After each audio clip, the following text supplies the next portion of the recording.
Welcome. There's a lot of new people here this evening, so I'm going to introduce myself. I'm Councillor Steve Bartlett, and I'm the chair of this BCP Overview and Scrutiny Board. It's my duty to chair this meeting this evening. For anybody watching online, a warm welcome to you also, and thank you for taking the time to watch the meeting. So before we proceed, I'd like to ask the Democratic Services Officer, Claire, if she would read out the housekeeping notice. Thank you. Thank you, Chair. Please note that this meeting is being recorded by the Council for live broadcast and will be published on the Council website for a minimum of 6 months. The meeting may also be recorded or streamed for live or subsequent broadcast by members of the public, although ultimate discretion in this matter lies with the Chair. For those in the room, please note that if the fire alarm sounds, please exit the building by way of the nearest available signed fire exit route and make your way to the car park at the front of the building. Finally, please could everyone ensure that background noise is kept to a minimum and that mobile phones and other devices are turned off or switched to a silent setting for the duration of the meeting. For those in the room, this includes turning off microphones and turning the volume down completely on your laptops. Thank you. Thank you, Claire. Agenda item 1, apologies. Do you have any apologies, please? Yes, Chair, we have apologies for this meeting from the Vice Chair, Councillor Aikenhead, and also from Councillor Walters. We have substitute members, Councillor Patrick Canavan for Councillor Aikenhead and Councillor Chapman Law for Councillor Walters. Thank you, Claire. Well, that deals with agenda item 2, so we'll move to agenda item 3, declarations of interest. Do any councillors have any disclosable pecuniary interest or any other interest on any items on the agenda, members? Chair, can I ask if you're going to declare your interest yourself in item 6, given that you're the lead member for the call-in?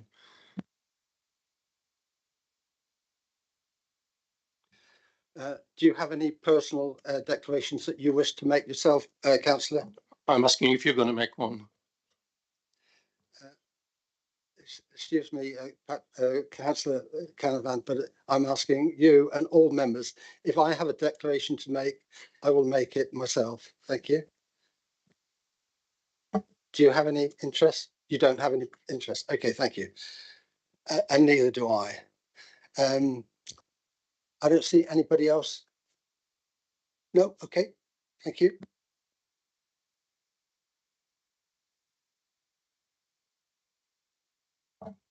Agenda item 4, confirmation of minutes, and for the action sheet. Members, do you have any comments on the meeting minutes of the 27th of August?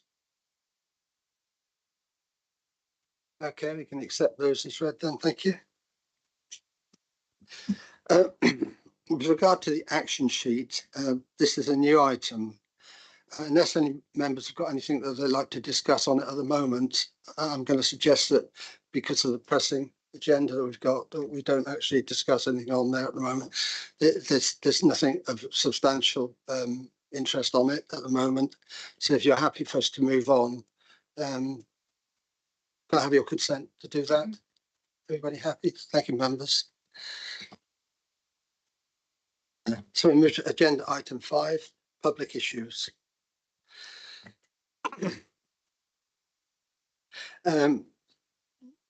Democratic Services, do we have any public issues? We do, Chairman. We have 3 public questions that have been received from Mr McKinstry, and Mr McKinstry is here to ask those questions. Good evening, Mr McKinstry. Nice to see you again. Thank you. Glad to hear it. Would you like to go ahead with your questions, please? Thank you. I will indeed. I understand Councillor Cox is answering these. Is that correct? Yes, that's correct. Yes, okay. So, question 1. Apropos of the report for item 8, medium-term financial plan update, and in particular paragraph 4, sub-paragraph I, the £30 million target for capital receipts between 2023 and 2025. Can you confirm whether the following assets have been disposed of for capital receipt generating purposes? And if so, can you provide details of the sale prices and the net proceeds of sale? The assets are Southbourne Crossroads Car Park, Waitrose Car Park, Christchurch Bypass, I've got 27 High Street, Christchurch on the list, but I see a board went up there on Thursday, so I presume that's not been disposed of. But we've also got St Ambrose Cottage, Allenhurst Road, and the defunct toilets, Adderstall Square, Canford Heath. Now, can you also clarify whether the council's land at Wessex Fields is being sold for anything less than its independent Red Book valuation? Thank you, Mr McKinstry. Councillor Cox, would you like to reply? Thank you. Thank you, Mr. Chair. Certainly will. And thank you, Alex, for the questions. Sales values will only be confirmed once the final legal agreements have been completed. At this point in time, each of the assets listed are at the following stages. Surfbourne Crossroads Car Park has been sold by way of an agreement for lease dated the 23rd of February 2021. Completion is anticipated in November 24. Waitrose Car Park, Christchurch Bypass. The heads of terms have been agreed with Christchurch Town Council. Completion is anticipated in the autumn of 24. 27 High Street, Christchurch, it is to be auctioned by Allsops on the 24th of September 2024.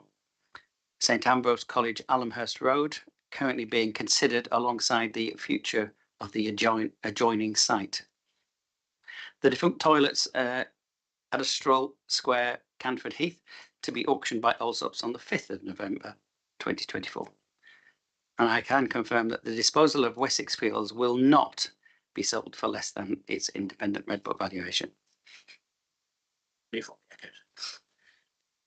Okay, shall I press on with question two? Go on, thank you. Councillor Bartley. Turning to paragraph 43 of the same report, risks inherent in the financial position of the council, legal claims covering various matters such as planning. Can you provide details of any costs paid or payable to the appellants in the Highmore Farm planning case, assuming those sums have been determined?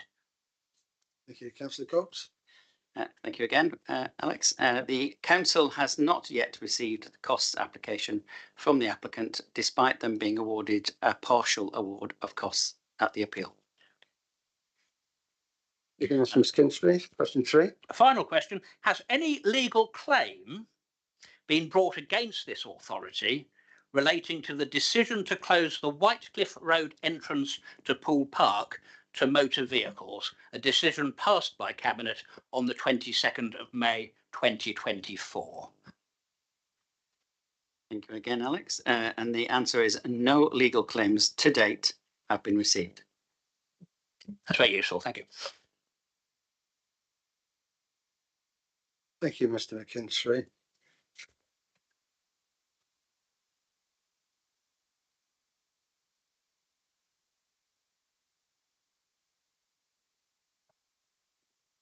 The next item on the agenda is the call-in decision, pay and reward final position.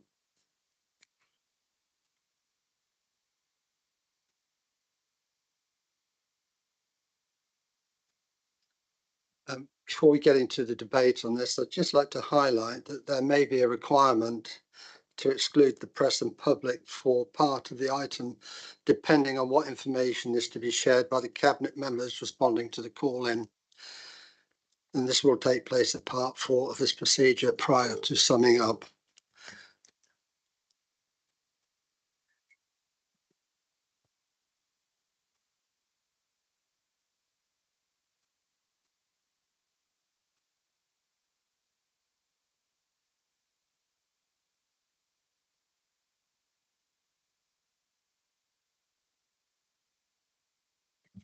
Okay, so I'm going to ask Jenny Berry, BCP Monitoring Officer, if she could introduce her report, please. Thank you. Thank you, Chair. Following receipt of a valid call-in request from 3 councillors who are members of the Overview and Scrutiny Board, the Board is asked to review and scrutinise the decision of Cabinet taken on the 4th of September 2024 relating to the business item Pay and Reward Final Position. As detailed at paragraph 7 of my report, the call-in request has been considered as valid as there are reasonable grounds that the decision was not made in accordance with the decision-making principles set out at Article 12 of the Constitution, and in particular, Article 12.1h, explain what options were considered and give the reasons for the decision. Paragraph 8 of my report sets out the reasons provided by councillors Bartlett, Broadhead and Beasley as to why they believe the provisions of Article 12.1.h were not satisfied. Members of the board are invited to consider the merits of this call-in, i.e. the process by which Cabinet made its decision, as opposed to the content or merits of the substantive decision itself. To assist the board, a procedure for this call-in has been circulated and is as follows, but please note these times are approximate and subject to the chair's discretion. Opportunity for the trade unions to provide input, 20 minutes. The councillor presentation of the call-in, 20 minutes. Response to the call-in by the Cabinet, 20 minutes. But please note this may also include input from officers and professionals on, from officers on professional and technical matters. Summing up of 10 minutes. The board will then move into debate with no further input from the call-in councillors or members of the Cabinet. There will then be motions and voting. The members of the board will be asked to accept or reject the call-in. If the call-in is rejected, the decision of Cabinet stands and is implemented immediately. If the call-in is successful, advice from the board will be considered by the Cabinet and the report will be presented to a future meeting of Cabinet. Thank you, Chair. Thank you very much. I'd like to welcome the trade union representatives that are here this evening. And I'd like to ask you if you would like to speak. You have 5 minutes each. And I would ask you, bearing in mind what the monitoring officer has just said, that this is about the process and not necessarily the merits of the decision taken by Cabinet. Thank you. Would you like to just introduce yourself before you speak? Thank you. Hi, I'm John Hartley, the Unison Branch Secretary. Andy Jeeves, G&B Convener for BCP. Okay, who would like to go first? Okay. That's it. Yeah. Thank you. Unison members are extremely disappointed by the seemingly last-minute nature of the call-in, just days before staff were due to receive individual outcome letters detailing how they were affected by the pay and grading proposal. There is considerable frustration in the workforce about the delay.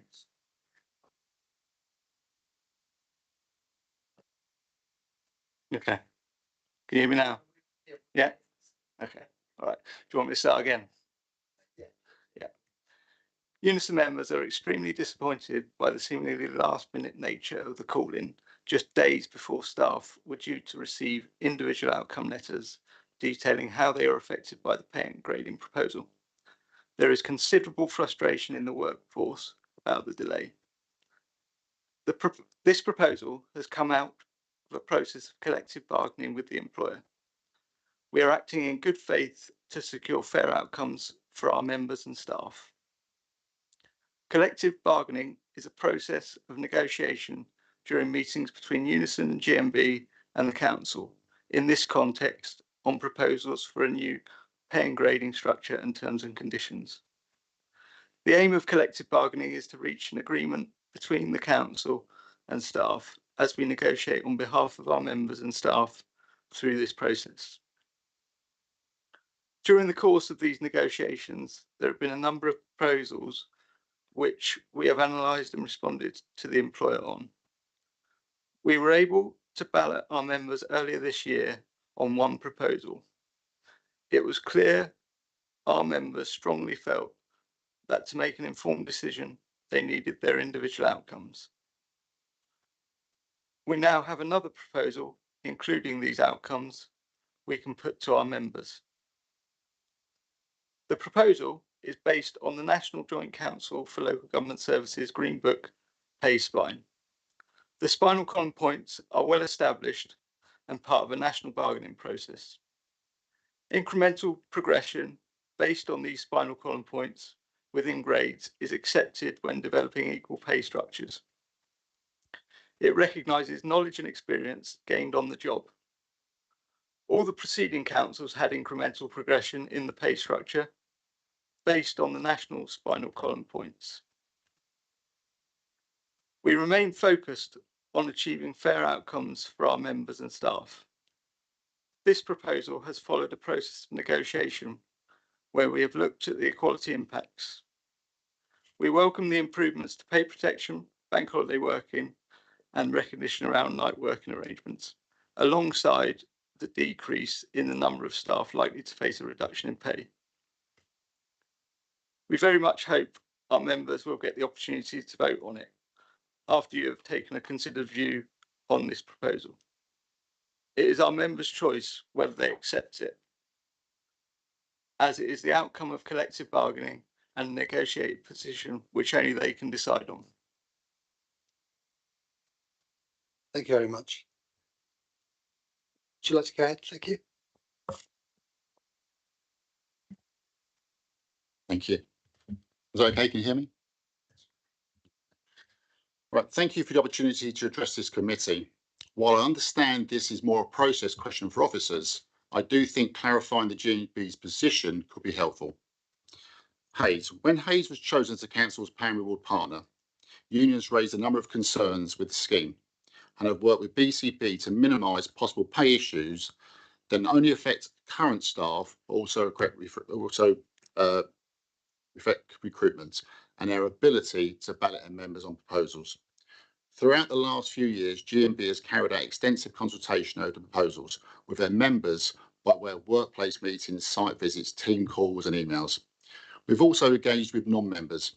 What we've seen over the time is staff morale dropping due to the pay difference between legacy authorities and the time taken, plus further delays following pay differences between legacy authorities and the time taken to implement. Further delays have also added to this when pay and reward was put on hold until April 2024, which in turn extended further the pay differences and morale. It is disappointing that issues being addressed now could not have been addressed earlier. As you are aware, both unions were parents of ballot members following previous ballot rejections by GMB. And following feedback and new proposals, there was a real sense of optimism that finally staff will receive their pay outcomes and their concerns have been addressed within the new offer. Now, even though we don't think the proposal on the table is perfect, it has taken a lot of work from unions and officers to get to an offer which can potentially be agreed by members. And we hope that this delay does not have detrimental effect on staff and the upcoming ballot. Thank you. Thank you very much.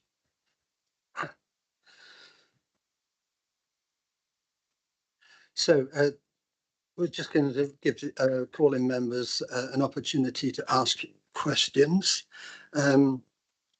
Councillor Beasley and Councillor Broadhead, do you have any questions that you'd like to put to the union representatives? No? Okay. Members of the Cabinet, would you like to respond in any way to the points raised by the unions? Only to express sympathy, Chair. Thank you. And members of the ONS board, Councillor Dedman, thank you. Yes, thank you. Can I ask a question? I know this is nothing to do with the process, but you brought it up yourself.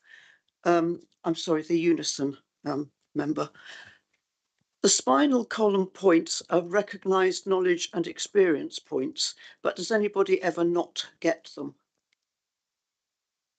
In other words, is anybody not considered experienced? Or is it, as I understood it when I used to work in other councils, an automatic raise?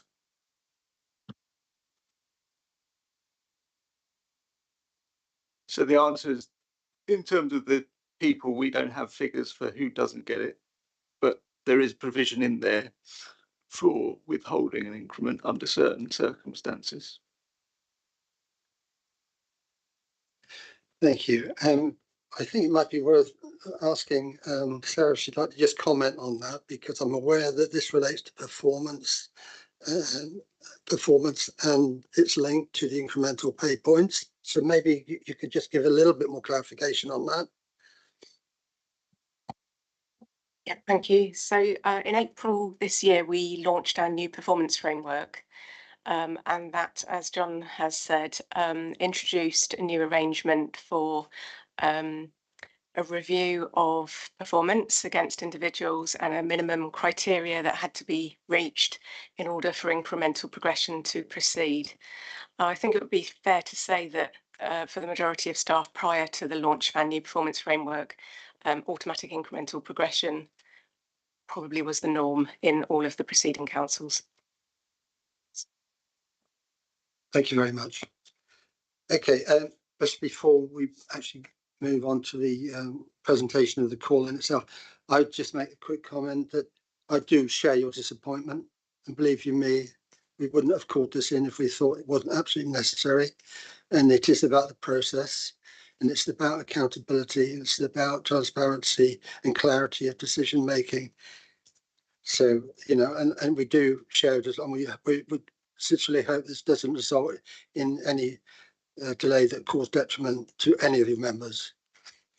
Thank you. So it's now, I think, for me to expand on the reasons for the call-in. And as stated by our monitoring officer, I shall be extremely careful to make sure that the points we raise relate to the process by which the decision was made and not the actual content of the decision the same. Thank you. So, members, on the 4th of September, the Cabinet were asked to agree the final negotiated position and final costs associated with implementing pay and reward are set out in a report from the Chief Executive. The decision to agree this is of huge significance because the revised pay structure is likely to be in place for many years, possibly 20 years. This would also represent the agreement of the new pay structure for around 5,000 BCP staff with an annual payroll cost of around £220 million. To put this in perspective, this equates to a payroll cost of about £18 million every month, or £600,000 every single day of the year. It's also about 65% of the annual revenue the council receives. So this decision is of immense importance, and we must get it right, not only for our staff, but also for BCP residents who must foot the bill. So the reasons for the call-in. Para 8 of the Chief Executive's Pay and Reward Report presented to Cabinet states all other models that have been explored, including the option of fixed spot rates rather than pay bands, have been significantly more expensive to implement and sustain, and are not affordable within the Council's challenging financial position and have therefore been discounted. However, the report does not provide any detail or supporting evidence, including the spot rates model mentioned, to allow Cabinet members to substantiate the statement or decide if the recommended model is preferable to other models considered by officers. Indeed, the report states all other models have been discounted. This statement assumes, therefore, that there are no other options possible for the Cabinet to consider, when clearly there are. Whilst accepting that officers may recommend a preferred option, all options with supporting data and the rationale for making the recommendation should be detailed to allow Cabinet to make an objective, informed and considered decision. Paragraph 20 of the report states the proposed pay and reward process has been a continual assessment of alternative options and the risks and costs associated with each option, and the best options have been selected to achieve a balance between affordability and impact. Clearly, a consideration of the balance between affordability and impact for other options has been made. However, the options considered, the balancing arguments, and the data to support this is not presented in the report to Cabinet. This does not allow the Cabinet to make an informed decision on the single option presented. Paragraph 7 of the Pay and Reward report states the final pay offer is based on the original offer, which comprises a pay banding structure for salaries and refers to Appendix 2 of the report. Appendix 2 shows the pay bands, but it does not give the reasons why the annual increment payments are made or why the number of annual increments differ between different bands. Some pay bands have no increments, whilst others have initially 7, reducing to 6 at the end of the implementation period. Data is not presented to show the financial or inequality impacts of the increment payments, make it impossible for the decision maker to understand or even be aware of the significant impact this has for employees or the cost to the council. It is not possible to make a considered decision on the pay and reward system without this knowledge or understanding.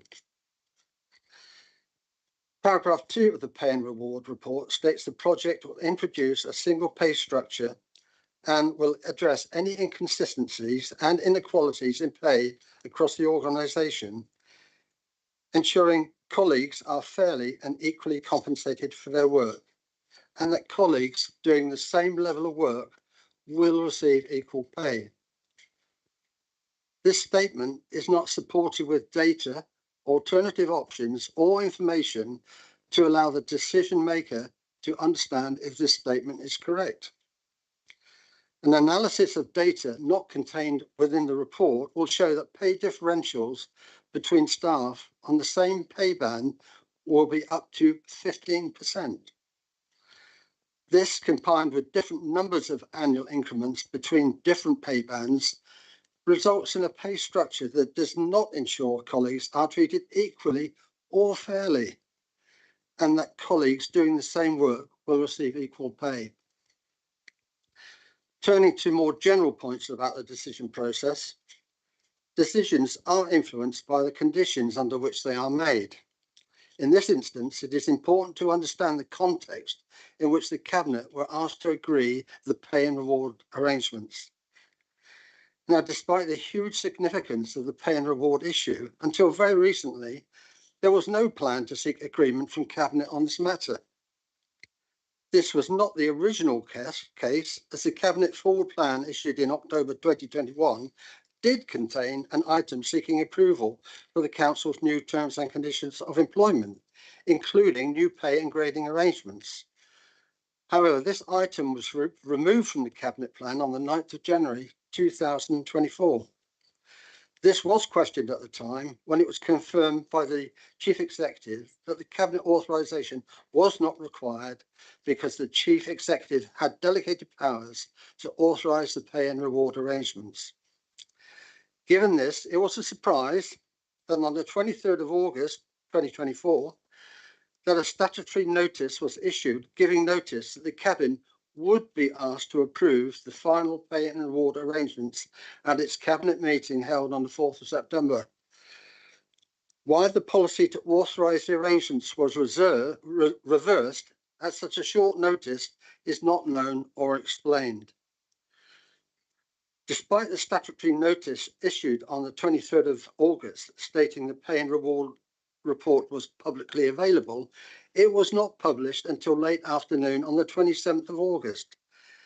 This is relevant because it provides evidence that the report considered by Cabinet was produced at very short notice and in great haste, which explains why the report was not of the usual thorough and comprehensive quality as is usual and expected of a Cabinet report.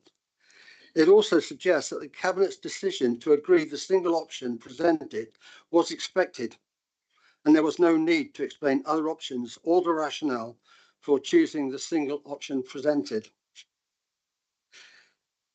Paragraph 8 of the report states that any move away from the proposed structure to a different model at this stage will remove the offer from the agreed position with the unions and is likely to result in industrial action.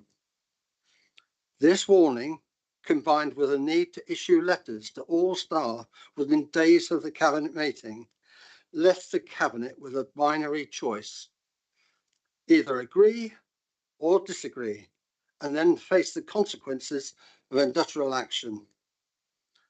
Clearly, the Cabinet were between a rock and a hard place. With a loaded gun to its head, the Cabinet had no other choice other than to rubber stamp the single option that had been put at short notice before them.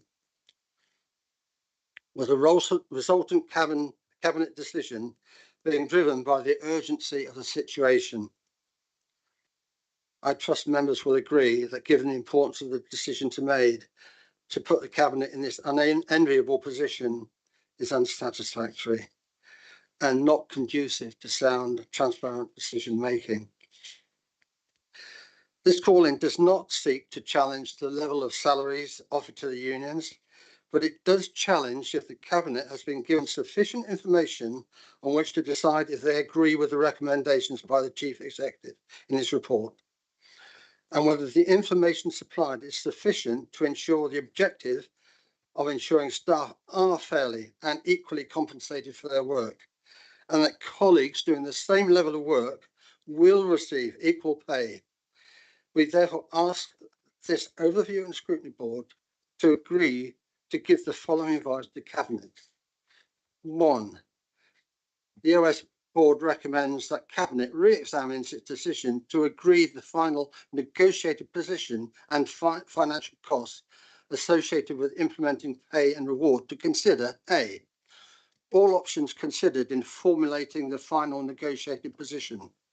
B, the short, medium and long-term cost effectiveness of the final position by comparison of all other options considered. And C, if the annual increment pay structure results in a structure that ensures colleagues are treated equally and fairly, and that colleagues doing the same work will receive equal pay. And 2, the Owners Board recommends that following approval of pay and reward, Cabinet requests the Audit and Governance Committee to review the process used by the Council in formulating, negotiating and approving the pay and reward system to check that it has been conducted appropriately and in accordance with the Constitution, and to make recommendations to Council if considered necessary. So, members, I'll now invite the other two members party to call in if they wish to speak. Councillor Beasley. Thank you very much, Chairman, and very little to add to what is actually a very comprehensive and well thought through case in terms of the call-in. What I would say is that for me, it is always, and as officers will know, this is a consistent theme of mine about process and making sure that the process of the council is strictly adhered to. And it's my strong belief that in this case it has not been. Councillor Bartlett has outlined the reasons for that thinking, and it's unfortunate that this has therefore led to delay. But I can't see how this call-in could have been brought any sooner. And the time constraints are very, very tight. So I don't think there's any question that the effect of the call-in isn't actually that lengthy in terms of delay, but delay, yes, of course, there has been. There has never been the intention. It's always been about process. What I would question, Chairman, the transparency of the process is absolutely paramount, is how we've got into this position. I saw a press release only yesterday on this call-in issued by the council, and it may be that people have misinterpreted that press release to lay the blame, if I could use that word, for the call-in and any kind of delay at the feet of the three members who have called this decision in. That is clearly wholly unsatisfactory. and I believe quite misleading. I think it's important that we are seen as members to be challenging when it's required, because if we don't, who will? Nobody. And you outlined at the beginning of your summary the huge importance and longevity of this decision that is going to be taken. And that in and of itself, given the quantum of funding involved over a long period of time, is reason enough for us to make sure that the process has been rigorously examined, that it is fully transparent and complies with the processes of the council. Thank you, Chairman. Thank you, Councillor Beasley. Councillor Broadhead.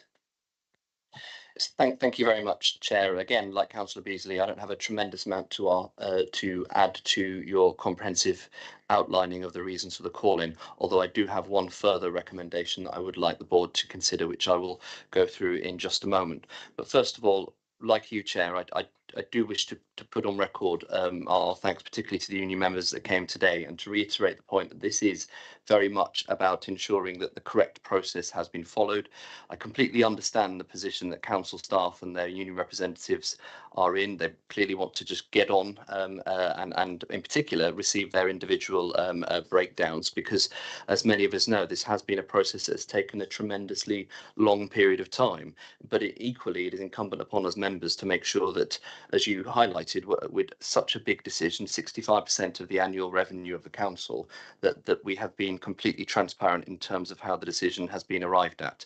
So on your first point, the first recommendation that we're putting forward, I think it's pretty clear to anybody reading this report that there isn't the usual level of robust nature of looking at the different options presented, particularly when we're talking about the short, medium and longer financial term aspects of the model that's been put before us, or any explanation whatsoever of other models that had been considered. And the reason I think that's important is that we might well be at the position, we potentially are at the position where most, if not all of this is the right pay and reward structure for the council. But if we don't have the options that are considered as part of that democratic decision-making process, it's very hard to essentially for any member of the council to be able to substantiate that position.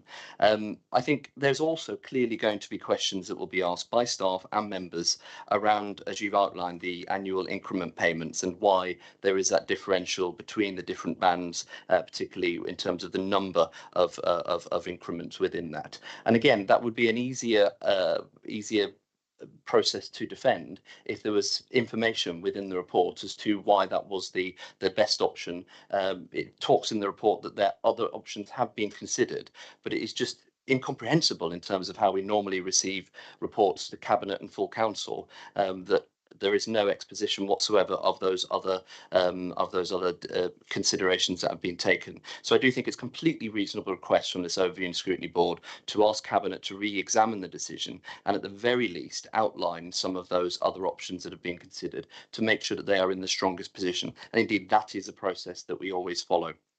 With regards to the second aspect of the process, I think one of the union representatives talked about the fact that their members will choose whether to accept the offer, and I absolutely think it's also responsibility of members of this council, members of the council, appropriate according to the constitution, to take responsibility in the decision-making process correctly as well.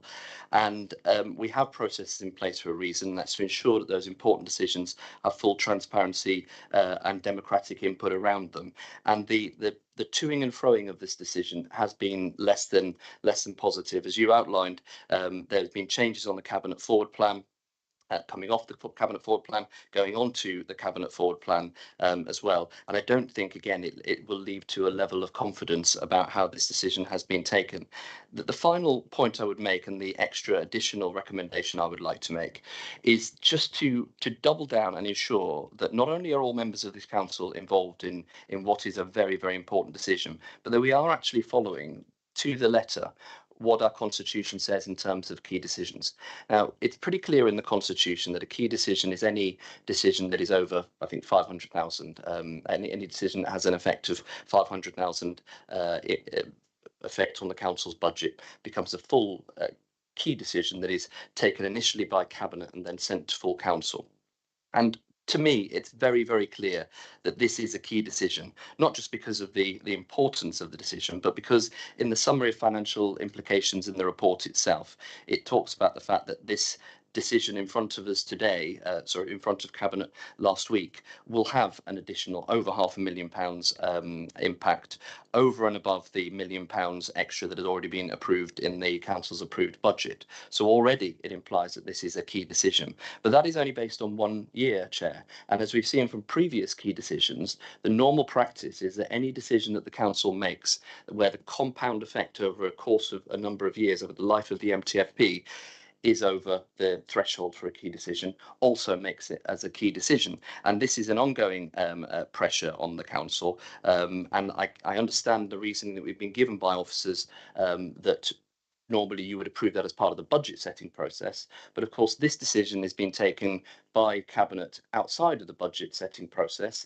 and it commits, as you highlighted in your opening statement, it commits the council to that new pay and reward structure. So essentially, it cannot be undone by full council next year. So for that very reason, I'd like to make an additional recommendation that the Overview and Scrutiny Board recommends Cabinet to send the decision to full council due to the cumulative effect of financial implications of this decision, which would ordinarily indicate it to be a key decision. I'd like to underline the point that you said at the beginning, Chairman. This is not to be difficult about the pay and reward system. It's too important to be difficult about, but it is to ensure that if we are taking a big decision of such quantum, that we're doing it in a whiter than white and clean and transparent way, which clearly hasn't been taken to date. I hope that the outcome of these recommendations, if approved by board members, will be that a fuller, a more comprehensive Cabinet paper is considered by Cabinet that will consider all of the options and the work that has clearly gone into this decision making, underlined according to, as it should be, our constitution by full council. And that will give the absolute confidence that this is not only the best pay and reward structure on offer, but it's been done in the complete correct way according to processes. Thank you, Chair. Thank you, Councillor Broadhead. So members, I wish to give you the opportunity now to ask questions, points of clarification at this stage. And this is not to go into a full debate at this stage, it's just to get clarification or questions about what's been said so thus far. Councillor Wade. Thank you. The piece that you read out, it seemed familiar. I don't know if we had it in writing. I don't have it now. I just wonder if you can redistribute it. It'd just be easier to see the advice proposed in front of me, if that's okay. Yeah, the statement I read out did include elements of the call-in notice and reproduced by the monitoring officer that were circulated. So there will be elements of it that were repeated, but there was a lot added to my statement. So what bit of it did you want to see? The bit at the end where you said this is the advice that we propose to give to Cabinet. Did we? Yes. We did receive that. Okay. So, Chair, it is quite a complicated matter. You did read out a lot of information with the addition of Councillor Broadhead's. I'm just wondering whether it would just take time to make sure that your proposal for the board to consider is circulated to board members. Councillor Broadhead's just indicating might just have. Chair, I've just sent it to Democratic Services, so they might wish to send those 3 recommendations around. Okay. At this point, I wanted to highlight what the expectation from the call-in was, not that those were formal motions made, because the motions would be made at a later date. And it was just an indication of what we hope the outcome would be at this point. And I'm very happy to put that out, but it might be a bit premature, given that we haven't yet had the debate and we may not end up with those motions being put or those recommendations being, because that would be for members to vote on. Chair, completely accept your position, but I reiterate this is a hugely complex matter. You have put forward a number of recommendations, and I think it's only fair to make a balanced judgment that the members of the board have the recommendations that you're proposing or the advice that you're proposing to support the call-in, so that they have something to perhaps consider whilst they listen to the cabinet, and then can formulate their own questions and challenges when we get to that position. I want to just also be mindful that some of the recommendations that you put forward may need legal advice, because you do ask some questions, and you did make some comments about the potential around equal pay issues. I just want to remind everybody in the room this afternoon that we would have to go into exempt session, which is the exclusion of the press and public, in order to receive that legal advice if it is so required. Thank you, Chair. Okay, fine, thank you. So we'll ask, are you in a position to be able to circulate that to members already? Sorry? Circulated by email. Okay, we're going to send it around by email immediately. That's all right. Would you like to include monitoring officer and other officers in it if you can? And cabinet members if you wish. Well, yeah, yeah. Everybody. Thank you. Okay, we'll just give them a couple of minutes to do that, shall we?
Okay, the email's been sent, so hopefully it'll start coming through. I'll just give Councillor BC has just left the room momentarily. I'll just give him a moment to come back.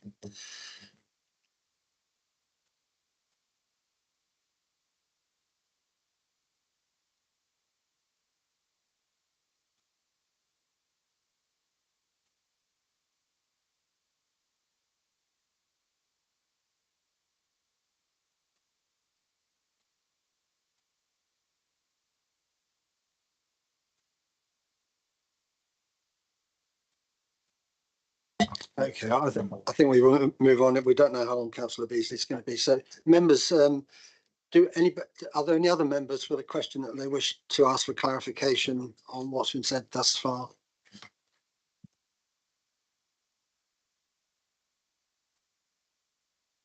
No. Okay. All right then.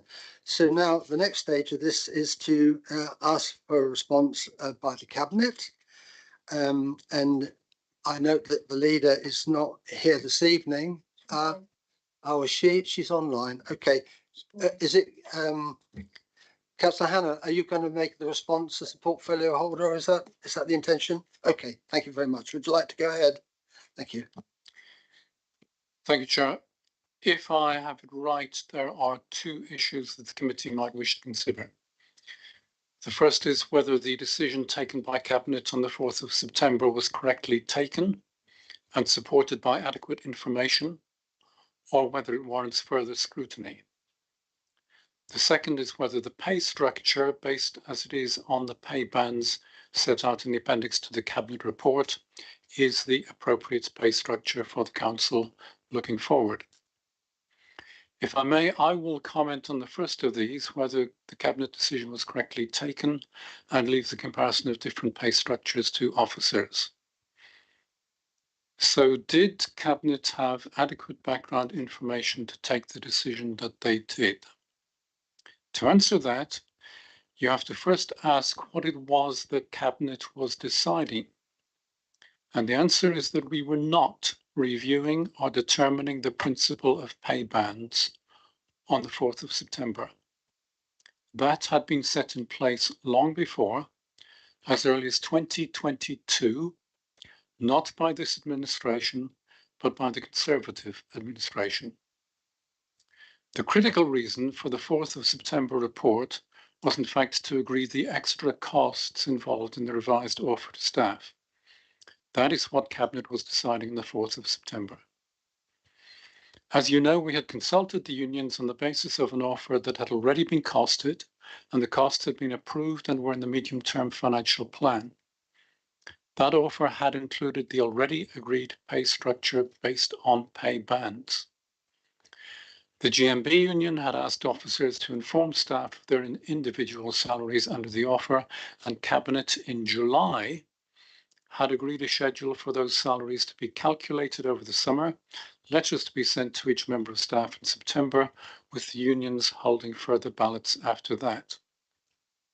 This board scrutinised that July report when it was 100% clear that the individual salaries would be calculated using the already agreed pay bands. The board expressed no concerns, asked for no further background information on the pay bands, and simply asked for an update after the anticipated ballots. What then happened that required the extra report to Cabinet for decision on the 4th of September was that the estimated costs increased. The July and August process of calculating individual salaries for each member of staff meant checking that all role profiles and salary supplements were as required, and the costs had risen by the £581,000. As the Council did not want to inform staff of their anticipated salaries without approving the necessary budget, the report was presented, along with some adjustments to the overall offer, and Cabinet was asked to approve that addition to the budget and those adjustments. Adequate information was set out for that decision, and we did approve them. The report did summarise the background, but it did not ask Cabinet to revisit the pay structure. That is why the detail the call-in refers to was not provided. The pay structure that had been agreed in 2022 was not under question, and the decision that Cabinet was actually being asked to make, the increase in budget, was adequately supported by the report. It is worth confirming that it was in September 2019 that the then Cabinet agreed to give the Chief Executive delegated authority, in consultation with the Leader of the Council, to undertake the collective bargaining that has led to the current offer. The process has taken time, too much time, and it was 3 years later, in November 2022, that the Chief Executive, in consultation with former Councillor Drew Mellor, as then leader, confirmed that the structure of pay bands was the appropriate basis for continuing collective bargaining. As I said, I will leave it to officers to explain the rationale for that decision. Councillor Broadhead was deputy leader at that time, and I believe had a close working relationship with Councillor Mellor, so I assume he would have been briefed on that decision and the rationale.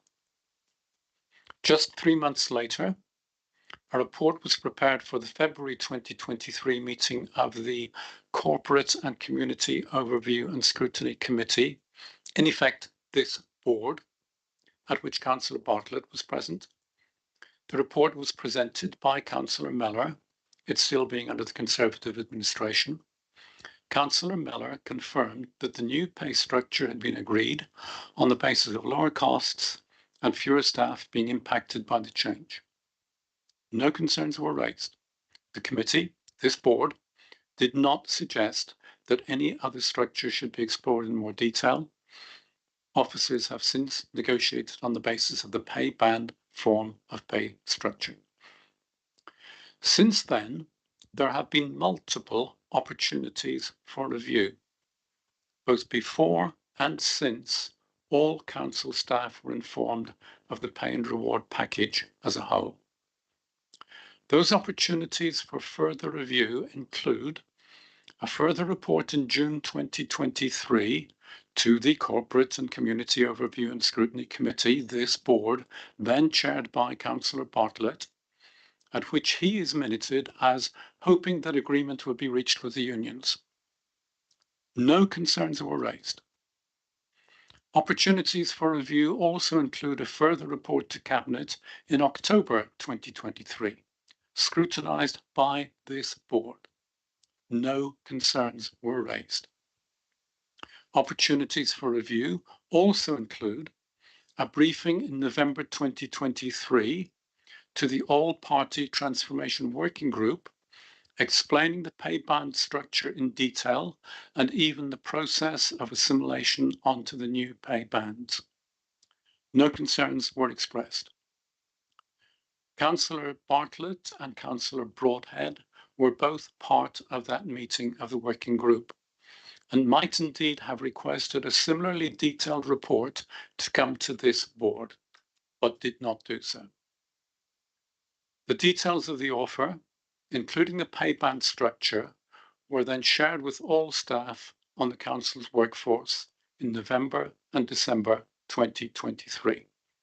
And this was the basis of the union ballots held in January and March of this year. The councillors will have been well aware of this and might at any stage have asked for a report to this board to further scrutinise the pay structure and to explore in whatever detail whatever other pay structures that they wished. That did not happen. No concerns were raised. As already mentioned, Cabinet was updated in July on the proposal to inform staff of their individual salaries. This board scrutinised that report. No concerns were raised. Officers accordingly proceeded over the summer to prepare the individual letters to each member of staff, using the pay bands which since 2022 had been the basis of the offer and which had not been questioned by this board. Those letters are now bundled and ready to be posted. That is why Cabinet in September was not asked to review the agreed and well-established pay band structure. That we're being asked to reconsider it now seems at best perverse, unhelpful to the smooth running of the council, and damaging to relationships with our staff and with our unions.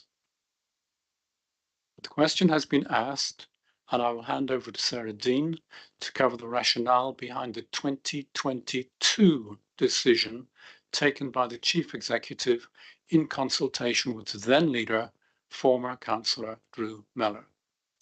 Thank you, Sarah. Thank you, Councillor Hannah. Thank you. Can you hear me okay? Just move my... Is that any better? I'll sit closer. Thank you. So I thought it would be helpful to outline the process for proposing a future pay model. It is complex and it isn't always black and white. There can be, a lot of grey areas and a lot of information that has to be considered on both sides, that being the trade union side and the council side, in order to come to a position that's agreeable for all parties. So we were aware that a future pay model had to comply with a number of elements, and just to sort of outline some of those. So the trade unions, I think, would be happy for me to share this information because they shared that with their members and colleagues at our roadshows. So the trade unions had their own what they called red lines. So they were the points of note that were non-negotiable in the discussions. And they were that employees that were due a pay increase had to receive that pay increase at the point of implementation. They said that those who were negatively impacted must be pay protected for an agreed period of time. They said that more employees had to be positively impacted than were negatively impacted, and that the distribution of impact needed to be widely spread across all of the pay bands. And there was also a discussion about each of the pay bands needing to fall within the threshold of tolerance as determined by the Equality and Human Rights Commissions. So that gives you a good feel for, the starter for 10 position from the trade unions and the things that we knew we had to negotiate within. But obviously there's a perspective from the council as well. So we knew that the cost of the model needed to be affordable, both at the point of implementation.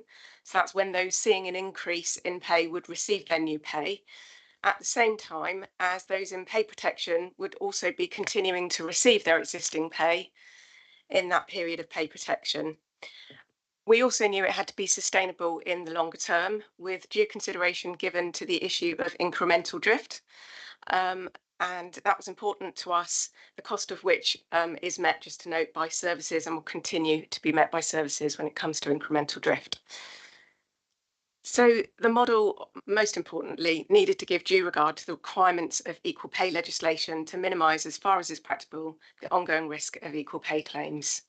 So that was a given for us, and it was, you could argue, the primary objective of the project. But you will see it wasn't as straightforward as that. There were all those other issues that we had to consider and balance in coming up with a pay model that would work and that would, if you like, tick all those boxes. So multiple iterations were developed until one that met the requirements, all of the above, was found. And that was very complex and took a very long time. So this took considerable time, as the placement of the bands required detailed and complex analysis to ensure that the best outcomes for the colleagues and the council were reached.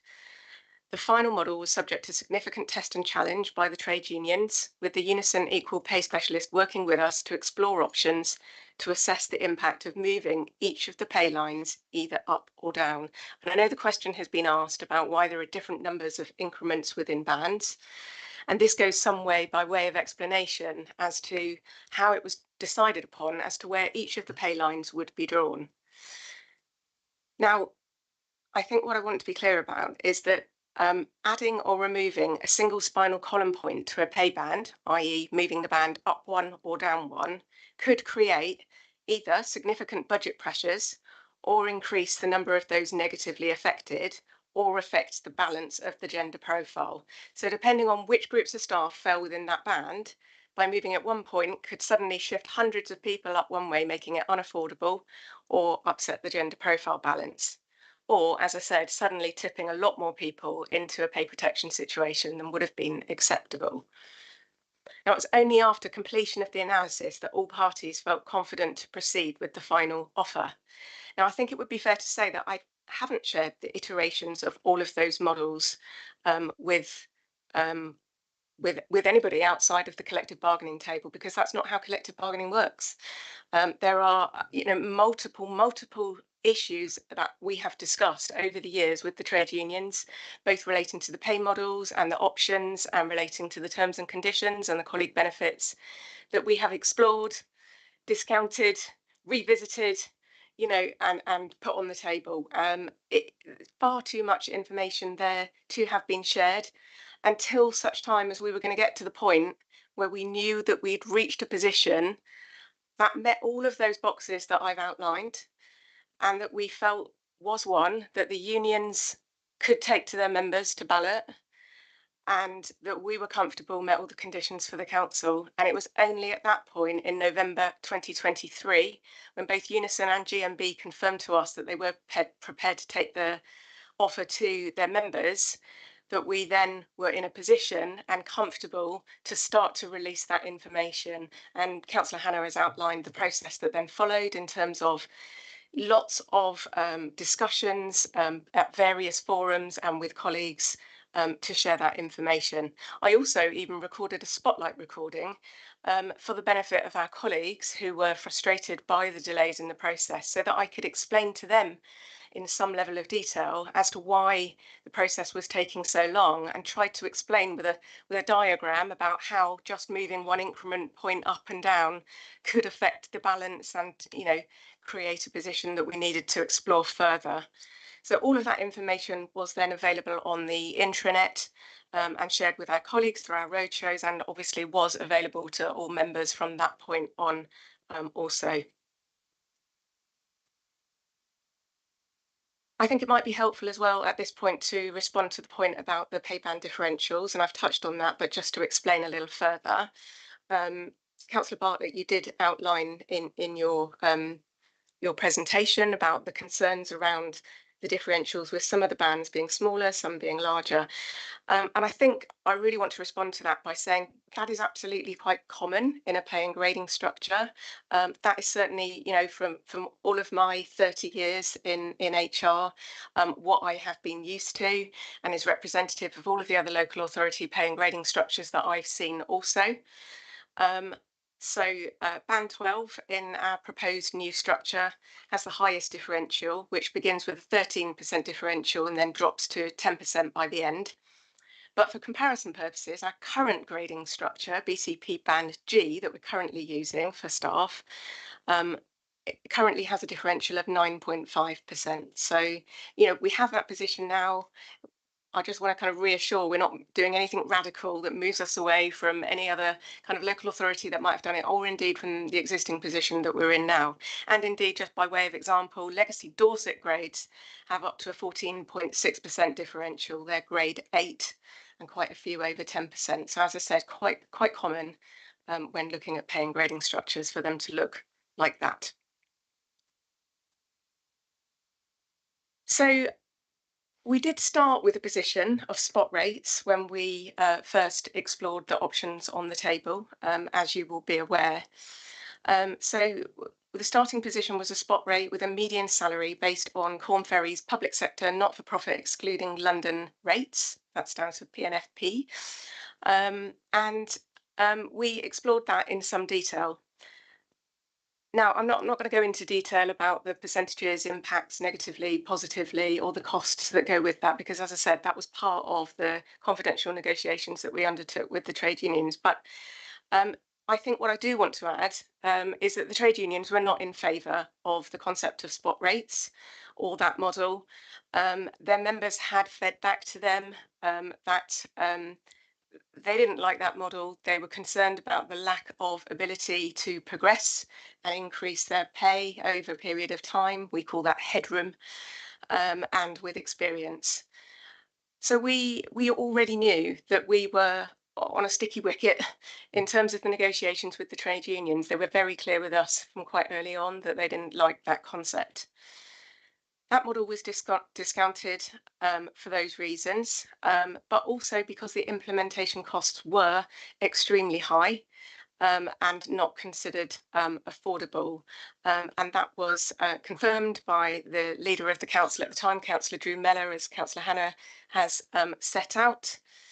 And we've also heard that a decision was taken by the administration in 2022 to delay the implementation of pay and reward due to the affordability of the implementation costs, and that was the affordability of that spot rate model that I've referred to. So at that time, a proposed implementation date was agreed for April 2024, and obviously that would be subject to a union ballot. Now, we took the opportunity of that delay to see whether we could explore alternative grading options in order to see if there was a way to minimise the impact on staff, so more colleagues seeing an increase in pay than a decrease, achieve an affordable year one implementation cost, but also to retain the Corn Ferry grade boundaries. That is the number of points at which Corn Ferry deem a grade to start and finish. And to explore if there were opportunities for us to implement pay and reward any sooner. We knew this was an ongoing concern for our colleagues, and the announcement that there was going to be a further 2-year delay obviously caused concern for staff. So on the 1st of November 2022, CMB considered a number of alternative grading options, which included the impact of removing spot rates and instead retaining the grade boundaries. And you've heard from Councillor Hannah that through a discussion with the Chief Executive and the leader of the council at that time, that was agreed. It was at that same discussion that we also considered how we should control movement within the band. And there were options considered in relation to automatic incremental progression to the top of the grade, or agreed criteria measured against performance for incremental progression to the top of the grade. And I've already kind of made some representations around the question that was asked around how we've ended up in terms of our performance framework and how that works. So I've given you a lot of information. I think I'm going to pause at that point because I'm sure you've got lots of questions for me, but I hope that's helpful in some ways to explain some of where we've been. Thank you. Yeah, thank you very much. Councillor Cox, thank you. Thank you, Mr. Chair. I have to say, I consider the reasons for this call-in to be unacceptable. I feel as though this is a smokescreen. You talk about process, but it's not about process at all. Councillor Bartley, your opposition to this negotiated agreement has been long established. I've known about it for an awful long time. And as for the Conservative members bringing this forward, I do feel that this is incredibly cheap political point scoring, and it's just purely for that reason only. You talked eloquently at the beginning about the importance of this pay and reward scheme to the taxpayer. And you're correct, it is important to the taxpayer. It's also important to all the staff members that actually work here.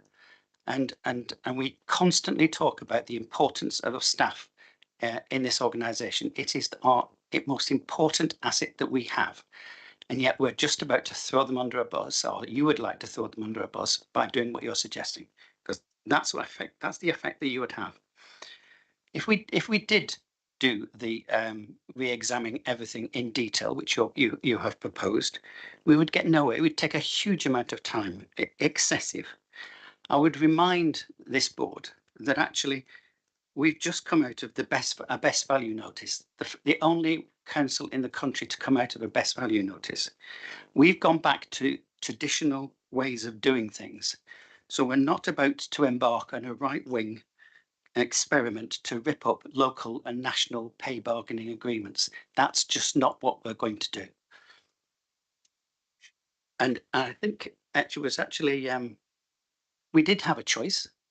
And the choice was, we have this agreement or it's chaos. And that's the choice that we had. And we chose to go with this agreement and not to go to chaos, because that's the only other option we have.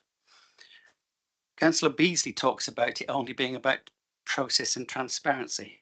Well, I'm afraid I find that incredibly rich, coming from somebody who actually was head of the audit and governance throughout 2020 and 2023 and barely lifted a finger when this council, BCP, was dragged through the mud time and time and time again.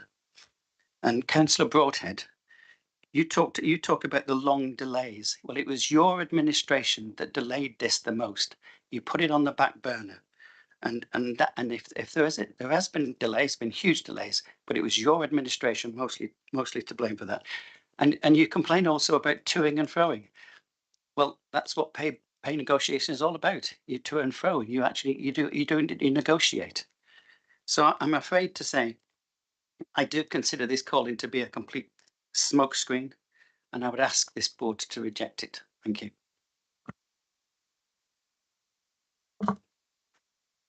Thank you, Cabinet members. And thank you, Sarah, for your input. So, I'm going to ask the members of the board now if they wish to ask any Cabinet members or officers questions on points of clarification at this stage on their response. Members?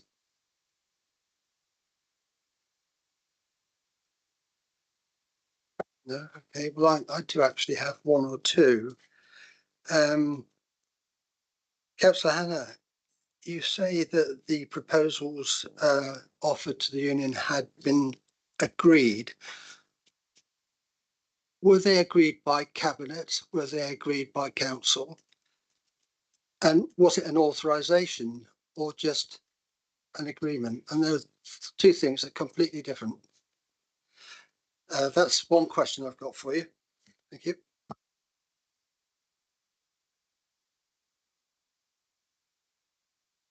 I've got one or two others. I have some others, but if you wanted to answer that one first of all.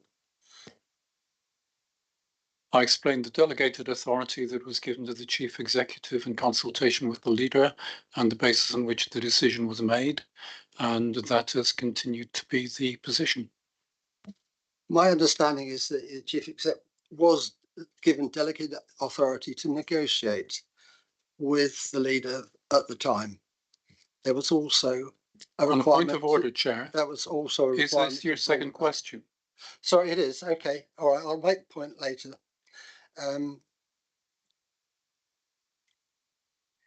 You say that the whole reason for bringing the paper to cabinet recently was to authorise the expenditure, the additional expenditure over what was already approved. Was that expenditure for the in-year expenditure, or was it for future expenditure allocated to MTFP? It was, I believe, the annual additional cost at that point in time, but I would need to defer to officers to get a precise answer. It seems surprising that, given the statement that you made in the cabinet meeting, that you're not aware for sure where actually was the reason for bringing it in. Maybe we should seek clarification from Mr. Richards. Thank you. Thank you, Chair. And for the purposes of everybody in the room, my name is Adam Richards. I'm the Council's Director of Finance. So just to seek a clarification or confirmation, Council in February 2024 agreed a budget for 24-25. We only agree budgets for the year we're just about to go into. We do not agree budgets for the years thereafter. So we haven't agreed, for example, council tax levels for 25-26 or 26-7 or 27-8. They will be subject to a decision by council in the February preceding the year in which that financial year relates to. So in this instance, we agreed a budget of just over £1 million for the budget for 24-25. That's in the base. This decision that came forward as part of this report identified that the ongoing cost after a period of fluctuation associated with the implementation timeframe was £1.641 million. That's an addition of £581,000. My understanding of the Council's financial regulations is that because that is £581,000 is less than £1 million, that's why I recommended it goes to Cabinet rather than full Council for decision. If that extra amount of money was in excess of £1 million, I would have requested that it goes to full Council for decision, but it wasn't. It was less than £1 million, and therefore, in line with the Council's financial regulations, is a Cabinet decision. And that was my advice set out in the report. Could I just clarify, Mr. Richards, was that then a change to the current year's budget, or was it associated with next year's budget?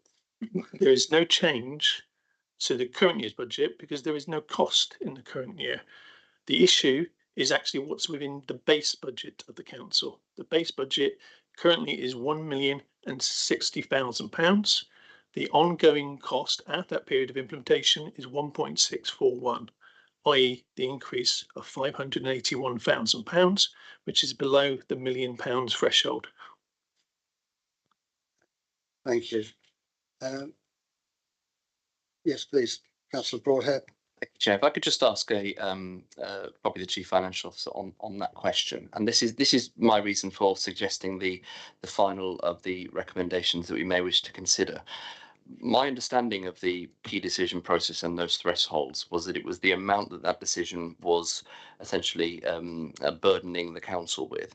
So I'm sure that we've had previous decisions where, take for example, it was something that was going to cost the council £1.5 million over the course of a 3-year commitment. You would never, I don't recall us ever splitting that up to saying, well, that's 500,000 per year, therefore it's cabinet decision. We would always take that as a full council decision because essentially the cumulative effect of the expenditure is over the threshold to full council. That's why I inserted that lot, and I'm sure that we've taken that decision before.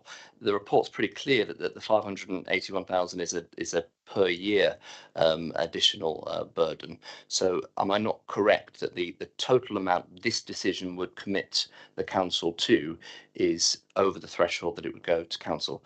And if I'm wrong, fine. You're wrong. In the sense that, because clearly a lot of these financial decisions fall to me to arbitrate on, where there's elements of ambiguity and uncertainty. And in this instance, we have a cost which is indifferent over the 4 years, depending on what you look at it. So it becomes something that I potentially have to then arbitrate on.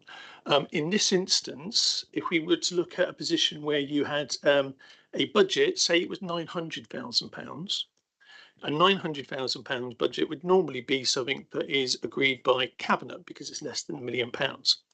If you did something that took that from 900 to say 1.2 million, the increase might only be 300,000, i.e. 300,000 normally cabinet decision, but because council hadn't previously seen it, I would say that it would need to go to cabinet, because if you'd have known about the total cost to start with, you'd have asked council to agree it as part of that process. In this instance, the budget for 24-25 is £1,060,000. The ultimate ongoing cost after a period of implementation is 1.641. Because council had agreed the original amount, because it was part of the budget and agreed by council, then actually the increase of 581,000, I took the view, because it's less than £1 million, then it should be a cabinet decision rather than a council decision. And that is the custom and practice I believe I've applied consistently in my role as Sector 151 Officer for BCP Council, Sector 151 Officer for Poole Council, and Sector 151 Officer for Bournemouth Council. If I want to go on, the Sector 151 Officer for the Shadow Authority as well.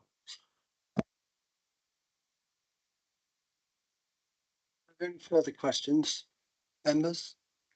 Oh, Councillor Chapman-Law, thank you. So just to be clear, you think it should have been and you still think it should have been a cabinet decision, just to be sure? Yeah. To be clear, based on custom and practice, because clearly the financial regulations are ambiguous with regards to where you have different amounts in each year of your medium-term financial plan.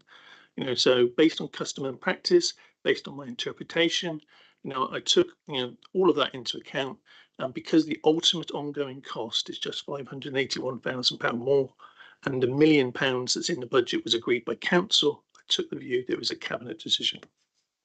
Perfect, thank you. Thank you. Okay, members, if there are no more questions to the Cabinet's response, we'll go on to summing up. And it looks like it's for me now to sum up on behalf of the call-in members, and then we'll ask the Cabinet member. Chair, just before you do, can I just confirm that the board does not wish to receive legal advice around some of the issues you raised around the assurance about equal pay because of the increment differentiation? Can I just check that before we go to the summing up, that the members of the board are satisfied that they don't need any additional advice on that matter? As the issue, you raised it as one of your issues. Okay, members, does anybody require any additional advice, legal advice? I don't believe I do. And I don't have a specific question to ask, but if it can be put as, tell us what you know. I don't know, is that an acceptable way to put a question? Chair, I'm just mindful as the lead calling member, you did make commentary that you were concerned around some of the differentiation in increments, and you questioned whether that resulted in equal pay issues for the staff. Just wanted to make sure that the board members had the opportunity to the legal advice before summing up, because that is an issue that you did raise. Okay, I don't intend to dwell on that issue, and as you'll see when I do sum up, hopefully it will put that in perspective. Sorry. I've managed to phrase my question. It's okay. It's what are the legal implications of what you've proposed in your proposal? I don't believe there are any. This board has no decision-making powers whatsoever. all we can do is offer advice to cabinet, and it's up to them to decide what they do with it. So, you know, we don't have a decision. We're not making any decisions here. I'm not sure that we will be going into any things that there'll be legal implications. If we do, I'm sure monitoring officer will step in and put a stop to things. If I may, can I just clarify? I'm acutely aware how complex and how important this is to the entire organisation. May I just clarify? Because there is an issue around what is the legal footprint of this committee, and as the chair's outlined, this is not a decision making, it just gives recommendations. However, there are, I think, some legal implications in terms of the decisions that you make, and that has impacts on the council's officer trade union relationship potentially, but also its relationship with the staff, because you've heard some issues this evening around delay or potential delay, or perhaps there isn't delay. Is that an issue? Is it that, so if you were minded to accept the advice or the call-in is successful, do you think you need some legal advice around what are the implications on the next steps?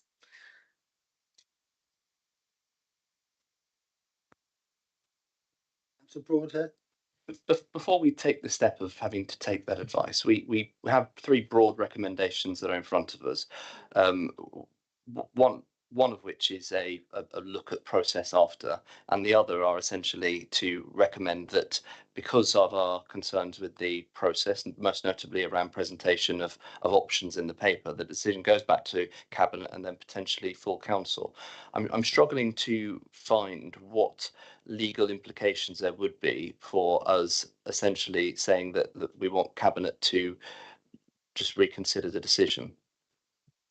And if you think that needs us to go below the line to tell us why, fine, but I can't off the off see why there would be any implications unless you're telling us in a very subtle way that there might well be, and that's what we should consider. Chair, in my opinion, I think the board would benefit from receiving legal advice. If you return back to the cabinet report that is dated 4th of September, there is reference in here about the relationship that the council currently has with its trade unions, the issue around needing to seek or hoping to seek a collective agreement, and the need to continue to engage with the trade unions. And I understand that there are currently suspension of some ballot outcomes to be considered. Is that correct? Is that the potential ballot issues? So I do think that there is significant reference in the cabinet report relating to the trade union engagement with the employers that perhaps may just benefit from legal advice. The issue is around, there is a need that's been presented to you of the need to communicate with the staff about their outcomes around their pay. It has been hoped that would be done by September. If this call-in is successful, the matter has to return back to cabinet at a future date. That would cause delay in communicating with the staff. And I do think that the board does need to hear legal advice around the impacts of any potential delay. It is important for me as the monitoring officer that the board members here make informed decisions. And I do think that you need all of the information that is available in order to make an informed decision prior to turning to the summing up and then prior to your deliberations. Chair. Yeah, thank you. So it now appears the gun is held to our head, and that we will require legal advice on the advice of the monitoring officer. So do we have legal advice here that can be given? Okay, who is that? And Chair, the council's external legal advisors are present, but we do need a motion just to go into exclude the press and public. Okay. Okay, I'm happy to second that. Members, are you all in favour of going into closed session? Can I use indication of hands, please, so I can? Yes, okay. That's carried then. So we, for the benefit of people online, we're going to go into closed session for a period. I'm not sure how long that will take, but we'll be back hopefully in the not too distant future. Thank you. So if you could stop the live.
For those online and members of the public, welcome back.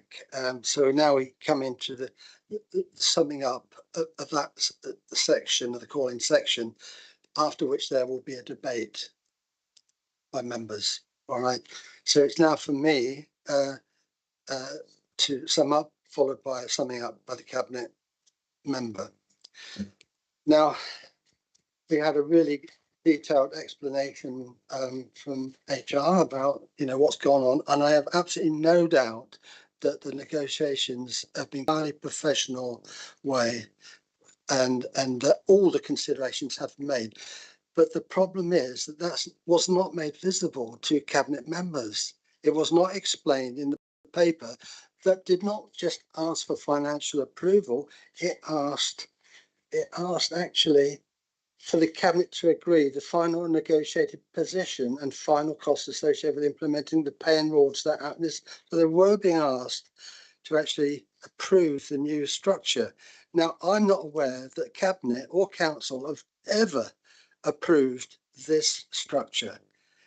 It may have been agreed at some point by one or two people, but it was never presented to cabinet or council for formal approval.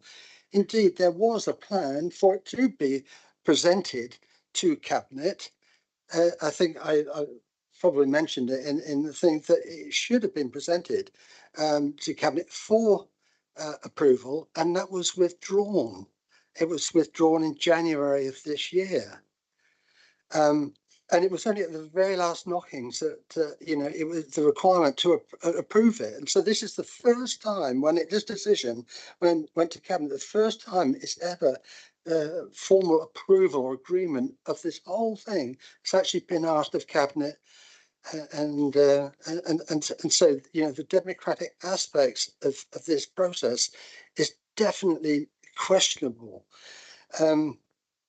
The next point I'd like to make is Councillor Hannah has talked about the various opportunities that various people and committees have had to make representations about their concerns about the structure.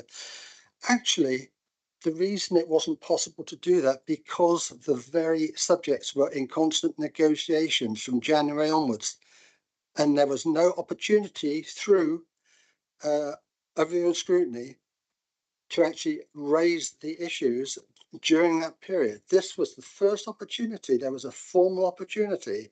Now, all the other times that the reports came to overview and scrutiny were actually status and updates about the process. What was going on, how far they've got in the negotiations, what the stage of the negotiations. At no point was it an approval of what had been offered. I'm not sure when this was ever approved prior to this meeting. I don't think it was presented. And that has been one of the main thrusts. Now, the beautiful explanation that we received about increments, why wasn't all that in the report and set out? If this was the approval of the final structure, why wasn't it set out? So the rationale could be clearly understood by those that were required to authorize it. And that's the issue. No one is questioning, whether, what the outcome would have been if all that information had been there. I really am at a loss to understand why the options, and there were several options, you've mentioned them, were implemented. There was an assumption that had all been agreed. Well, it actually has never been agreed. And that's what's prompted it. Now, there's been a lot of rock throwing as well from Councillor Cox in particular about this. That is completely irrelevant to the principle that we're trying to debate here, and that was whether there was sufficient information presented at that cabinet in order for them to make an informed judgment that was transparent. And don't forget, we have transparency to ensure that members of the public also are aware of what's going on and what we're doing on their behalf. So that is pretty key to me. Councillor Hannah has mentioned, and I mentioned it just a moment, about the opportunities. Is Councillor Hannah aware of the number of representations that have been made to the leader and to the chief executive and to Councillor Cox as far away as last November? I have emails coming out of my ears on this subject, And each time I've pointed out, I've not been able to raise this publicly because the negotiations were in train and they should not be disturbed. You know, that we should not be seen to be trying to interfere with the negotiations that were going on. So, you know, I don't have any political axe to grind whatsoever. You know, I'm independent, and this is purely to ensure that the decision is made on an informed decision, made logically and transparently, so that we can all understand that the best option has been chosen. That's it. That's a simple thing, and that's why we wanted the cabinet just to look at it again to make sure that they were content and all those important issues had been properly addressed. So I don't have anything more to add from the summing up. I'm sure members have got quite a lot of questions, but I would invite now Councillor Hannah if he'd like to respond on behalf of the cabinet. Thank you. Thank you, Chair. I think it's fair to say that you and I have a different view as to what was actually being decided on the 4th of September. And my view remains that the key issues were to do with the additional finance, which was properly explained in the report, and the amendments that have been made to the pay offer, which were also set out in the report, and the adequate information was there for us to make the appropriate decision and to agree it.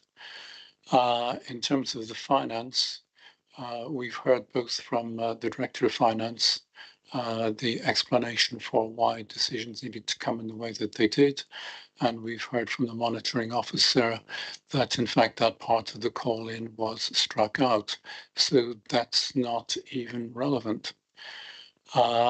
In terms of the question of the pay structure, again, we clearly have a different view as to how decisions should or should not have been taken. I have set out the way in which they were taken, delegated to the Chief Executive in consultation with the leader, and a decision taken back in 2022.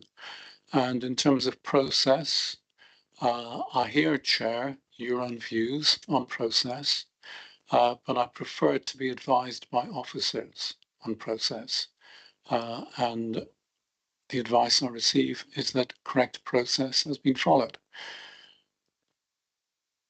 In terms of your comments about the opportunities to review the pay structure and to scrutinize it and to look at alternatives and things of that sort, I would repeat, multiple opportunities were there for that to happen. I don't think it's accurate to say that because negotiations were in progress, it could not be scrutinized. A report could have been requested at any time since 2022. That report would have been provided. Anything confidential to the council would have been provided as confidential, and any discussion that needed to take place, any scrutiny that the board wished to undertake, could have been undertaken in closed session for those confidential areas. So there was every opportunity at any stage for the board to come back and say, we'd like further detail on this. And indeed, a fair amount of detail was provided to the Transportation Working Group, which you were party to, which you did ask questions on, but did not raise any serious concern about. I remain puzzled as to what it is those who have put forward actually want to achieve.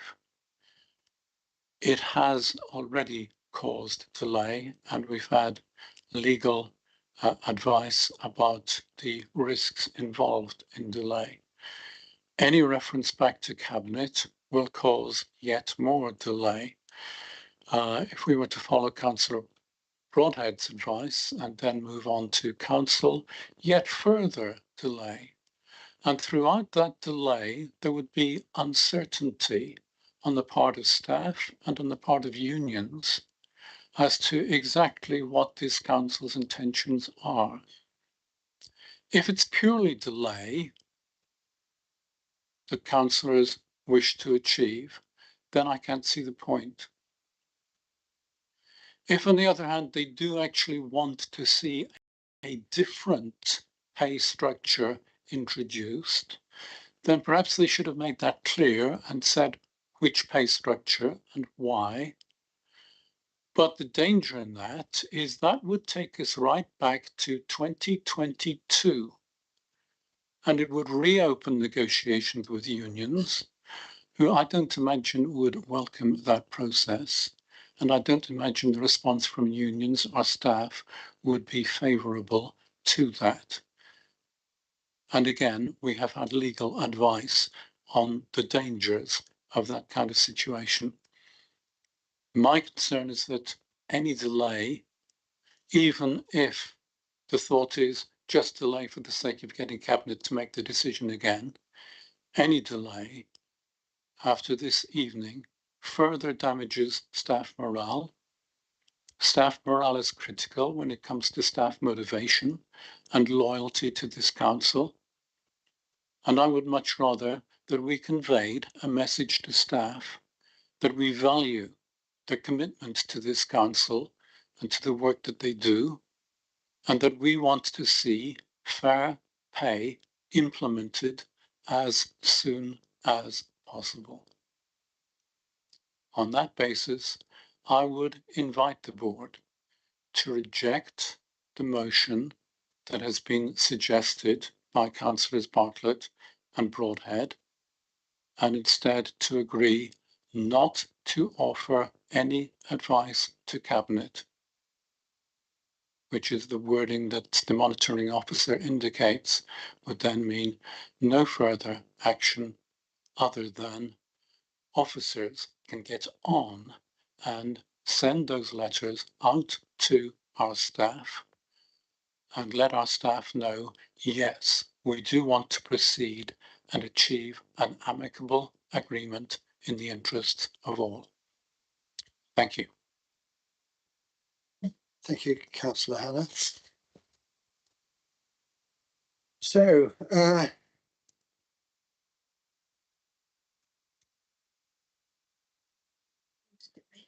we move on to the debate. Yeah. Members, does anybody want a 5-minute comfort break? Yes. Okay, let's have 5-minute comfort break, shall we? Thank you. Okay, so we come back at 8:05. Thank you.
you very much.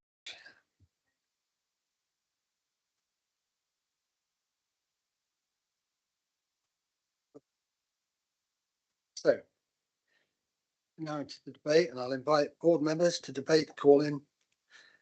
And Felicity's got her hand up. Felicity. Oh, okay. Councillor Rice, you're online. Please come in. Thank you very much. Thank you for the extensive discussion about it.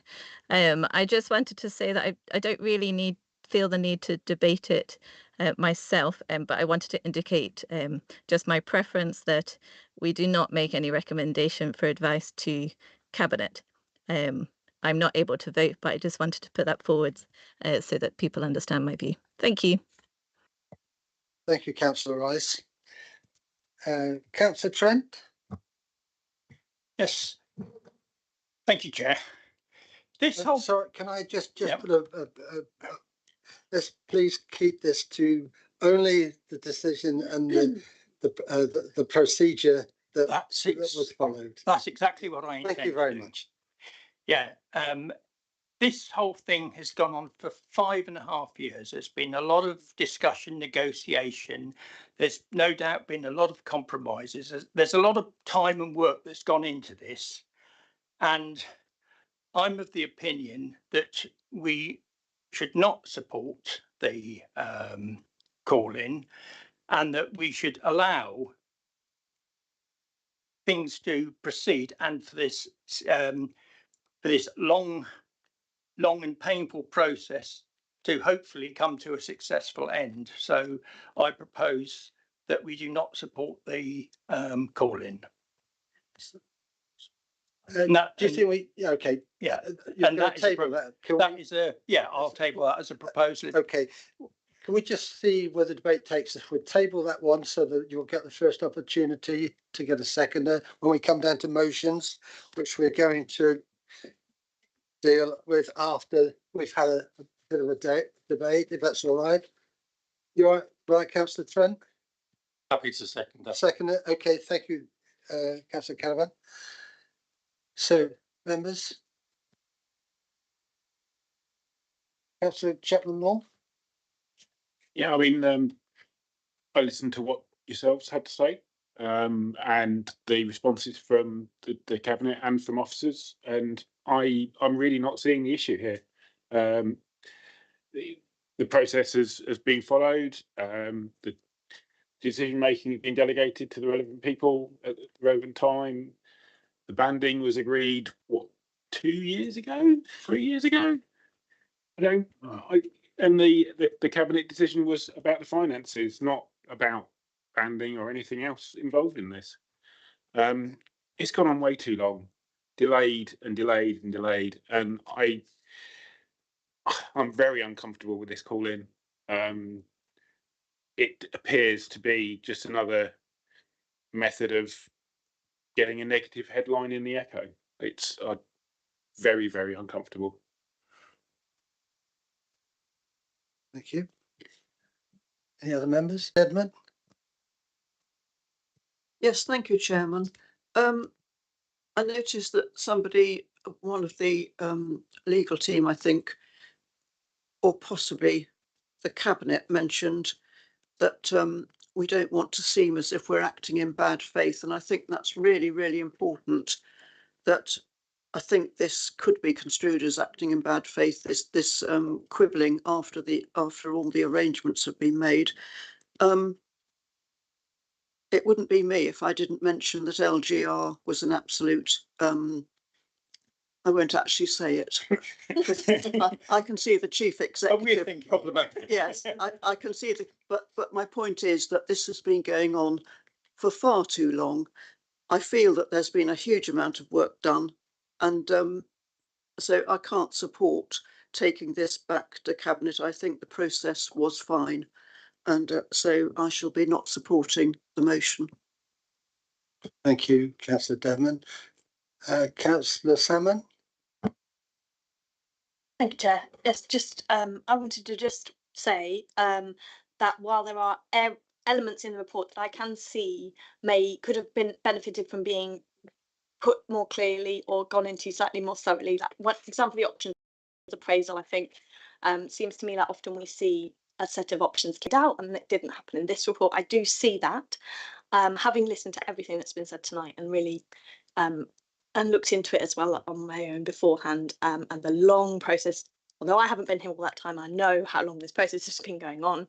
I don't think we could in any conscience let this be delayed any further for the sake of the staff. And I think we do need to just, I won't be supporting the call-in either, and I do think we just need to let this process keep moving forward. Thank you, Councillor Salmon. Anybody else? Councillor Wade? Thank you. I think Councillor Park, you've made some really good points about the significant costs involved, and I think it probably was worthwhile this evening having a really good look at this, and a really good opportunity to hear the excellent explanations that we've had from the officers and the portfolio holders. I think you've been really nice and clear and helped with my understanding.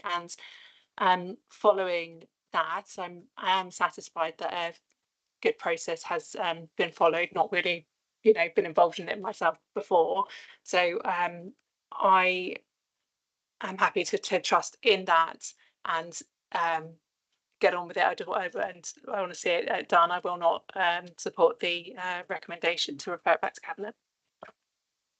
Thank you, Councillor Wade. Anybody else? You're going to take Councillor's motion. Sorry? You're going to take Councillor Chad. Of course I am. Then I can second that. But you already had Councillor Canavan. We'd already recorded that. Okay, if there's no other members wishing to speak, then we will put this motion to the vote. And the motion being, can you just repeat it for clarity? Could we confirm that the motion is that no advice is offered from the ONS board to Cabinet on the call-in? Are you happy with that wording, I think Councillor? that said it more clearly than succinctly than I would. Are you happy with that, Councillor Canavan? Oh, sorry, I didn't hear it over here. It was muttered. Sorry, could the motion be that the Overview and Scrutiny Board offer no advice to Cabinet on the call-in? Okay, all those in favour of that motion, please indicate. Okay, those against?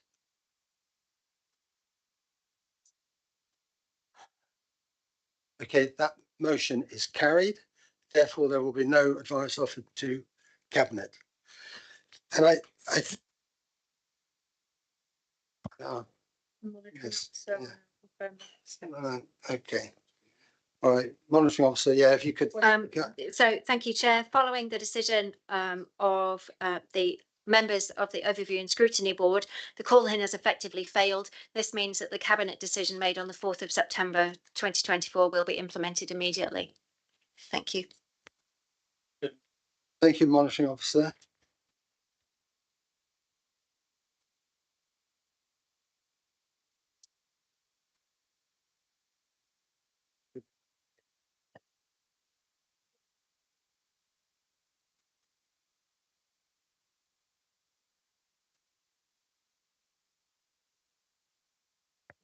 Okay, members, I'm sorry, it's been a bit of a session, and but there is one item on the agenda which is about devolution, which it is a pressing issue, and it's one I don't think we can sort of defer to an agenda date. So I'm going to suggest that we deal with that item and then adjourn the meeting for another date for the remainder of the agenda, if that's acceptable to members. And I'm going to suggest that we adjourn after this item to the 1st of October. That's the date proposed. That's the date that's been proposed. Can I seek members' agreement for that? Yeah, please, yeah. If I may make a suggestion, Chair, the only downside with adjourning, it means that any members that are here now, because it's the same meeting, will have to be here next time. An easier way to do it would be to close the meeting and then to use that date for a new meeting with the remaining agenda items, that would be a new meeting, and that way we could provide substitutes, because a number of us are away at political conferences. It has exactly the same effect. Thank you. I do understand, Councillor, but there's some administrative considerations that I will have to take advice on from Democratic Services about that. Lindsay? Oh. So, Oh, sure. as ideally as possible that would be, I don't think it is possible. We've already published the agenda, the items are there in the public domain, so it would have to be the same members that reconvene because it's continuation of this meeting. Okay, well, I don't really want to argue the toss on this one. Thanks. To provide a clear. If you want to go for the 1st of October, you don't have 5 clear days because you couldn't publish the notice till tomorrow, which means your 5 clear days would be Wednesday, Thursday, Friday, Monday, Tuesday. So you couldn't do it on the 1st and get your 5 clear days. You could do it at a later date, 2nd or 3rd. But the key thing here is that we need to have these agenda items discussed before the next cabinet meeting. Which is? It's on the 2nd, right? Chair. Chair, we can publish the notice this evening, so immediately after your decision. So we can publish, so it could be heard on the 1st. As a new meeting. As a continuation of the meeting.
So in practice, Chairman, I think what you could do is open each item on the agenda tonight and deal with it by saying we want to deal with this at a future meeting.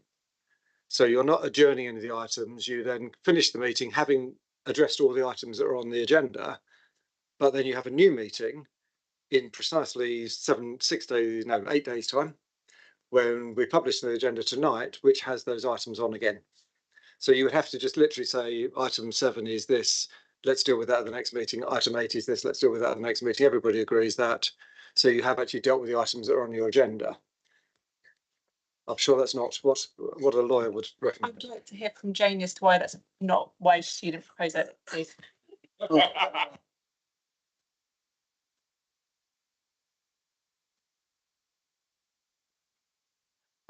Members, are you content with the suggestion that the Chief Executive has just made? Councillor Deadman. Well, is it because we can then have substitute members if we are not available? Yes. Okay, thank you. I'm more than happy for that to do. So we will go through the agenda. Oh, okay, thank you. So the next item on the agenda is, if I can find it, what's the agenda gone?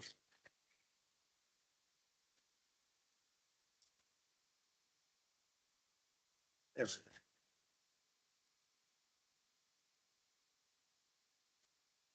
Is the response, is agenda item 7, response to the government pro forma on devolution.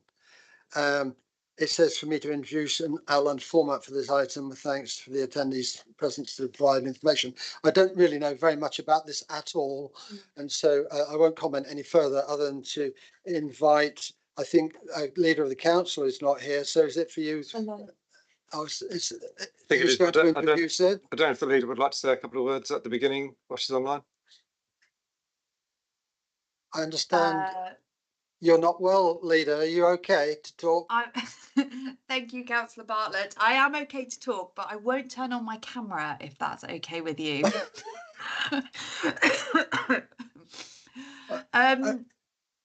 To introduce it then, and maybe the chief exec would like to just follow on with his comments. Thank you.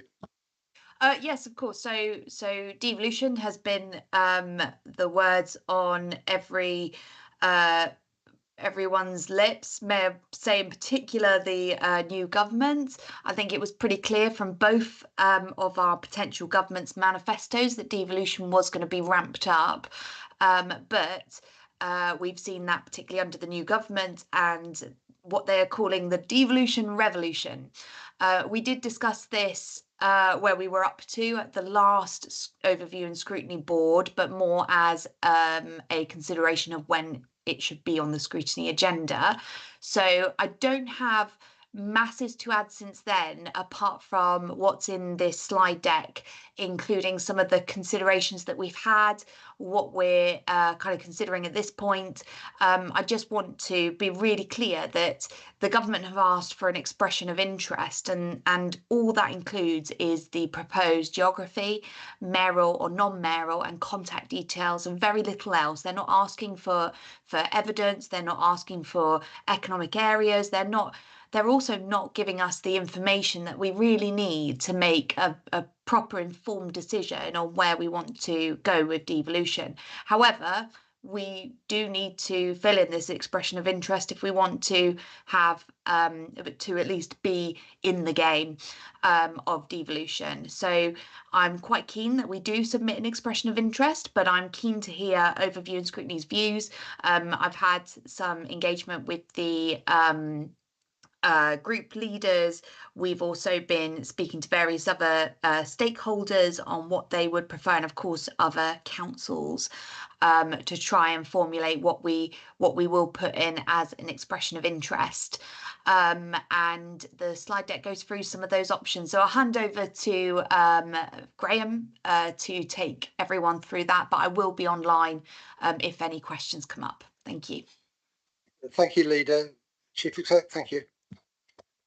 Thank you, Chair. And as the leader said, this is an interesting stage. The government has asked for expressions of interest by the end of September. It is, yeah, sorry for you. Is that better? Try and bring it closer. Okay. The expression of interest is exactly that. It is very high level. It is non-binding. And we don't have a cabinet meeting before we have to submit it. So what we've got a process of getting as many views as possible, and then we will submit an expression of interest, and then look at how we can have a wider council debate at some time when we know what is actually on offer. In terms of the presentation, I thought just start with some facts about the BCP area, because we have a unique area. We have some quite concentrated facilities and assets. So population just over 400,000. If you take the urban hinterland, as we've described it, Ferndown, Wareham, places like that, places that are dependent on BCP, you get up towards about 500,000 or so. GVA is £12.35 billion a year, so a significant proportion of GVA, over 15,000 businesses and nearly 200,000 jobs in the area. So it is a significant asset in terms of the scale of what we do. Then we take that list of assets. There are not many city regions that would claim to have 3 universities and a strong FE college, an international airport, the port, of course the south-facing beach, which we have to mention as a world-class asset. 19% of the area is in sites of special scientific interest, so actually huge environmental credentials as well, a Premier League football team and an international convention centre. So we have a list of assets that is unusual for such a concentrated population. And I think that is important when we go through the options later on. We've got 5 significant sectors that we've sort of put at the front of our economic development strategy. So advanced engineering and manufacturing, particularly around aeronautics and marine, culture, creative and digital technologies, financial services and insurance, and of course fintech within that, health, wellbeing and social care, and tourism, retail and hospitality. So those are the 5 principal areas. So we're quite clear on what the economic footprint of the BCP area is. And then if you look at our challenges and how they could be helped by a devolution deal, challenges around congestion and poor transport infrastructure within the area, Our connectivity externally is quite weak. When you look at links, I mean, links to Bristol, for example, are almost non-existent by road. Links to Exeter, not very good. Links to London, stronger, but very much dependent on the M3 and the mainland rail. An ageing population, very high house price ratio in terms of house prices compared to wages. Very restricted opportunities for new housing growth. We've seen that coming through, and then challenges around coastal erosion, net zero ambitions, and productivity is low. And when we talk about productivity being low, that's not because the people are not productive. It's because we have quite a few low wage jobs, and that counts in terms of the national scoring as being a low productivity. So those are some of the characteristics, and I'll come back to them later on. We are a very distinct area. We've looked at the population density of Dorset, if you like, on the left-hand picture, and you can see that the vast majority of the population is either in or around the BCP area. We have that hinterland population probably getting towards 500,000 people. So we have over the last 5 years been exploring many options around devolution. I think it is just worth tracking through these because they're all complicated. We looked at a central south option, which was predominantly Portsmouth, Southampton, Isle of Wight, BCP, and the bits in between. The problem with that is the bits in between are district councils under Hampshire County, and Hampshire would struggle to see any devolution deal that had the county split. So you got the New Forest, you got Eastleigh, Gosport, those as district councils. So that's quite a difficult area to look at. We also looked at a pan-Hampshire deal, so the whole of Hampshire, including the Isle of Wight and all those districts, and Southampton, Portsmouth, and BCP. And that sort of fell apart probably about 24 to 18 months ago. We were looking at that, but actually it was just too difficult. It crosses government regions, which is complex in itself. And actually it was a huge area and difficult to get BCP traction within that context of Hampshire. We also looked at whether the unitary councils could sort of go it alone by carving themselves out. But actually for most devolution, you need to have a continuous area.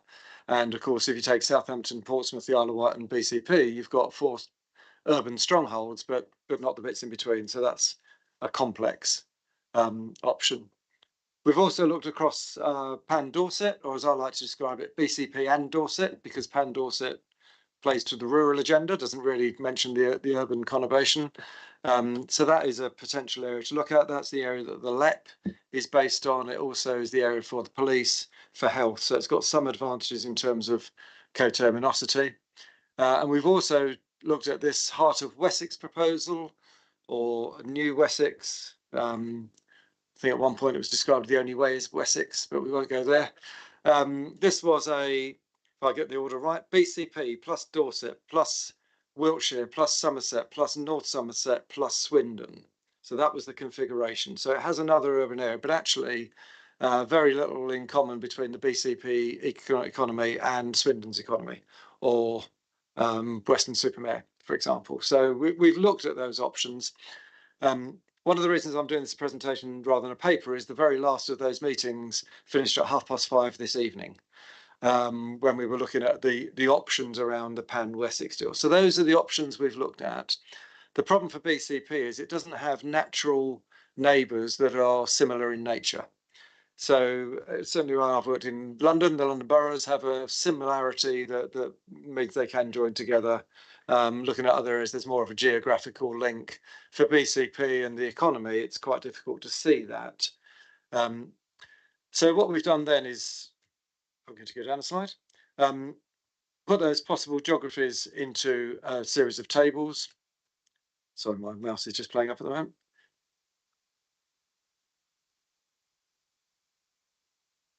Okay. So the possible geographies we've been looking at the moment are Wessex, which is a big geography, nearly 3 million in population. A policy officer in Wiltshire Council did some work that said that area would be 2/3 urban. I think it's only urban if you think that Blandford is urban. It doesn't feel right to me, but that was a statistic they came up with. It would represent 40% of the southwest. It excludes Devon, Cornwall and Bristol, etc., but it would be a big chunk. It could support, if we were looking to get north-south road routes into the M4 or to the M5, it's big enough to give us potentially a seat at the council of regions, etc. So it's big enough to be important. The challenges are The rural to urban ratio feels like you would get a very strong rural agenda. Do the voices get lost within that? There's no existing economic connection, no existing relationships, no previous evidence based for that area to be an area. And of course, for those that understand the history of Wessex, it excludes Winchester, which was the capital of Wessex. So there might be some interesting debates about that. And when we discussed it with those other local authorities, it was effectively expressed as everybody's second best option. Because Swindon would ideally go with Oxford and look east. But if they couldn't, this was possible. North Somerset ideally wanted to be part of WECA, the West of England Combined Authority with Bristol. But if they couldn't, this was an option. Somerset really wanted to be wherever North Somerset was. Wiltshire were clear around a rural agenda. Dorset were sort of a pan-Dorset regional rural. But it wasn't anybody's first choice.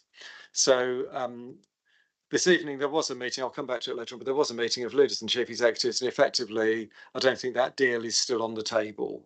There could be a linking of the rural counties, so I would say Dorset, Somerset, Wiltshire, with possibly one or other councils joining them, but that seems to be not that viable now. Second option we've looked at that's possible is BCP plus Dorset. That has advantage of building on existing partnerships. There's an existing evidence base. There is potential space for new housing, although it would be an interesting debate, as I think Councillor Broadhead said in the leaders' discussion group leaders' discussion we had, whether the new housing would be built in the rural area or whether it be a push for the rural areas to say, well, let's build it in the conurbation because it's already there. So I think there's some interesting challenges around where that housing will go. It's not huge, so it's not much bigger than the BCP area in terms of scale. It's not into the 2 million, it's still only 780,000 or so. We would say the narrative needs to be urban-led. I think Dorset would probably want a rural-led narrative. So those are the challenges, or the option of a BCP-only deal, where we would have more direct control, clear and easier governance. It would be much easier to bring benefits directly into the BCP area. There is an existing evidence base. We already have direct liaison with government, but it's not big enough under the previous guidance, which was under the previous administration was for 500,000 or more. And Cornwall just fits into that and has got a devolution deal agreed. This government has just turned down a Norfolk County deal, and I think that's about 700,000 or 800,000. So there is a challenge for us around scale and the question of whether Devo would solve the challenges. Go on, Councillor. Yes, sorry, just a quick one. Yeah. Okay. And then we've excluded the geographies around Central South and Pan Hampshire because of the reasons we said, but we include them on the listing. So we've then gone the other way around and said, okay, if we look at the strategic themes that a devolution deal might look at, so skills, housing, transport, etc., what would that look like and what would be the best geographical footprint for us to look at? That's the right-hand column at the table. So when we looked at skills, actually we feel a BCP configuration on its own would be the best because we would focus on our 5 core areas and really invest in skills development for the needs of our businesses and wouldn't be distracted by the needs of other areas. Second best, probably BCP plus Dorset because we've got the history of the LEP. On housing, probably a BCP plus Dorset deal would be best if you assume that we could get some of our housing demand taken up in the part of Dorset that is just outside BCP. So whether that's a new town or extension of some of the existing just outside the conurbation parts. For transport, actually our biggest challenges are congestion within the conurbation. So actually transport probably BCP only, or you look on a much wider scale because you either look at the transport routes into London or the transport routes to Bristol, and then probably Wessex scale would be the second best. But whether there's any chance of ever getting a north-south dual carriageway to Bristol is probably unlikely.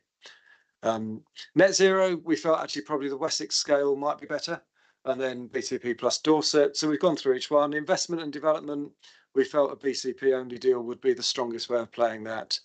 Productivity and growth, again, BCP came out strongest. And for business support, BCP only came out strongest. And we've had meetings with the Chamber and talked to the Chamber about them being not so much just a membership organisation, but also a representative organisation representing the needs of all businesses, not just their members. And that there is a way that we could do that on a BCP only footprint. So those are the debates that we've had. Those are the discussions we've had. We did do a separate slide on what would the benefits be of a BCP only proposal, just to emphasise that, which probably came out as the favourite in the discussions we've had so far. So just to give you the timescale, this is going backwards. So we've had the group leaders discussion. We got some really useful views out of that. We had one or two bits of feedback afterwards. We had a cabinet CMB discussion earlier today when we challenged some of the assumptions in it. We had the Wessex Devolution leaders meeting at 5 o'clock when that model was challenged. We've got the Overview and Scrutiny board tonight. We have to, in 7 days' time, submit an outline expression of interest. And it literally is, what is your geography you prefer? Do you want a mayor or not? Who's your contact? That literally is what we've got to provide. I think we're currently minded towards a BCP only submission. I would add to that a 1-page, this is why, and give it a bit of justification and then cover that with a letter for the leader. But I do emphasise it's a very outline expression of interest. It's non-binding. There is always a danger, of course, if we go for BCP only and government says it's too small, that we just get rejected. There is always a subsequent danger that if the rest of the country is being taken up in devolution deals and we're not in it, the government says, right, you're going to join this deal, which could be a Dorset one or Dorset and Wiltshire or whatever. So there are inherent dangers in any route. I've been more regularly using the example of when they set up the local enterprise partnerships, the LEPs, in the early 2010s. I was then working for Thurrock Council. We had Thurrock, Southend, Essex, Kent and Medway. We had lots of discussions about the links across the river and how that would work. And the night before the day that they announced the final configurations, Eric Pickles, as Secretary of State, said, by the way, you've got East Sussex as well. We'd had no discussions with East Sussex, but why did he put East Sussex in? Because it didn't have anywhere else to go. There was the coast to city LEP, and then there was the Essex and Kent one, and East Sussex was set. So he just said, okay, you take it. So there's always a danger the government might make a decision that you don't like. But at this stage, it is very open. The difference between this government's approach and the last government's approach is just worth highlighting, because the last government wanted you to work out your area, work out what you wanted to influence and devolve, and then negotiate with government around that solution. This government has said there's 3 levels of devolution, and we are going to allocate functions and devolve functions based on what level you're in. You're either in a mayoral model, in which case you're going to get a suite of functions which they haven't yet defined, or you're in a non-mayoral model, combined authority, joint committee, whatever it is, and you'll get a list of functions devolved which they haven't yet defined, or you're not playing. Those are the 3 options. So they're trying to do it on a much faster implementation route, much simpler, more streamlined route, but one that is less negotiated by individual areas based on their priorities. So that's the difference. So where we are is we want to submit an expression of interest. At the moment, I think that feels like it's moving towards a BCP only one because that's easier to articulate and clearer, but there are advantages. So we're bringing it to ONS genuinely for an open discussion about that. And I hope I've summed up the leader's position clearly. I'm trying to look over my shoulder to see whether she's got a hand up and expressing herself. Thank you very much, Chief Exec. So, Graham, you mentioned as an advantage or disadvantage a seat on the county /something. What was it called?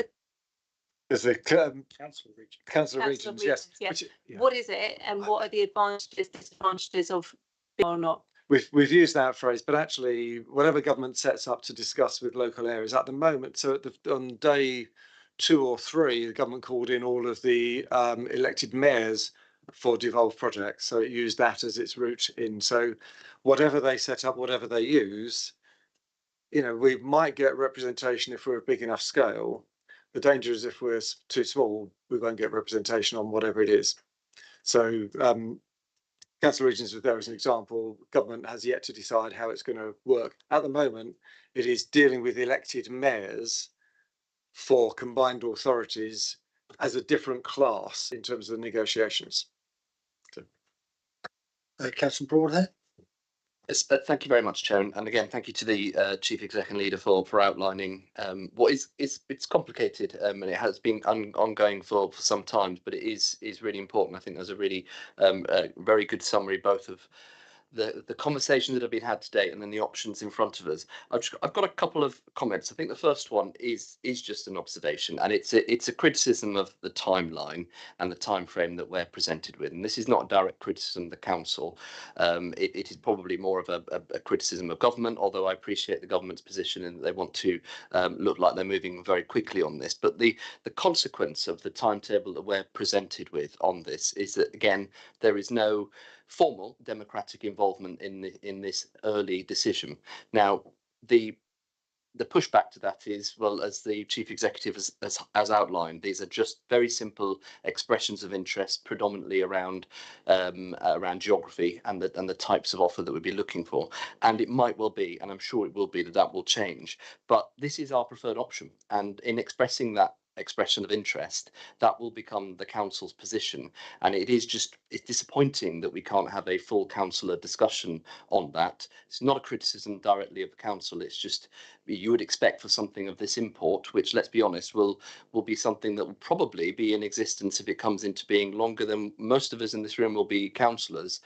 It's a big enough decision that even at that early stage, you'd expect more involvement. Notwithstanding that, as the chief executive outlined, we've had group leader discussions, we've got this discussion tonight, so at least we've got some kind of input. I also think it's worth just reiterating what devolution is and isn't, because there is some kind of myths out there that this is another extra layer of government on top of us, and kind of, I think some of my colleagues that I've been speaking to about this have been concerned that well, we've already been through local government reorganisation. Why would we want to change things again? But that's not what I think the devolution is being talked about here. It is a further suite of powers in addition to what we've already got. So predominantly strategic transport, of which we've got no real levers of power over at the moment, strategic housing, and kind of that conversations about your regional economies, all of which I think is really welcome. And it's why I've always been very much in favour of landing some Devo deal. Because at BCP at the moment, we don't have any platform to have those conversations with government. We just wait till they tell us, what they're going to do. So I think if we can land devolution correctly and get those extra powers, it is to be welcome. So I'm broadly in favour of devolution. The third point I would make is just around where we end up, and my focus on this should be demonstrating ambition. And the chief exec knows my views on this, but I still think we might well have given up too early on the South Central model. I've always been in favour of a South Central model, not least because, as the chief exec outlined, that is the closest in terms of our kind of economic geography to any of our other close neighbours, and we have much more in common with Southampton, Portsmouth, and those areas of Hampshire than we do, as we've heard, with Wiltshire and Somerset, or even rural Dorset, dare I say. So whilst I have experienced some of the challenges around the South Central model, not least civil servants being very dismissive because of the cross-boundary nature, as the chief exec has outlined, there have been some changes in both personnel and leadership of some of those key councils in only the last few months. And I wonder whether, if you are at the stage of putting an expressive interest, which is supposed to be what your preferred devolution package would look like, why would you not put what your preferred devolution package would look like, and then let government worry about the hurdles if there are any? So my view has always been very strongly that we should give one last throw of the dice for a South Central model, put it forward to government, and then if they want to find problems with it, that's on them and not us. I certainly don't agree with putting forward a plan B as our preferred option. It's just simply not ambitious. It doesn't in fact, could have the opposite effect with government. If we put forward something that doesn't look like we're confident in it, almost looks like we're desperate. And for that reason, I think if we were not going forward with something like a Central South, again, I think a very, very positive, bold, ambitious BCP only devolution offer would demonstrate to government that we don't need anybody else. And actually, yes, we would like more of these powers and we'd like you to give them direct to us. I still think it's not as ambitious as a more regional geography as we've outlined. And if it is as simple as an expression of interest, I'd always prefer to go with your most ambitious model. But either way, I think South Central or BCP, in my view, would be the preferred option at this stage. Thank you very much. I'm just going to bring in the leader who's wanted to speak. Thank you. Thank you, Councillor Bartlett. And it's interesting listening to those points from Councillor Broadhead, and I think there's a lot in there that I really agree with. I just want to give some reassurance that although this isn't a commitment, it does give a little bit of a framing to government of what we want to do. Government have been woefully unclear with local authorities about what we're actually being asked to decide on, and I don't think, you know, I've spoken to leaders from all different political groups who feel exactly the same, that we're pretty much somewhat blind in trying to make this decision when we actually don't know what decision we're looking at and what we're making. So I personally will not be taking this as a final decision. For me, this is very much a high level expression of interest, and I think really it's actually more of a government mechanism to be able to work out where the easy mayoral areas will be for them to devolve to first, to kind of move this agenda forward, and the areas like ours, which are maybe a little bit more difficult, along with other, you know, similar areas, will be waiting a little bit longer. Having said that, though,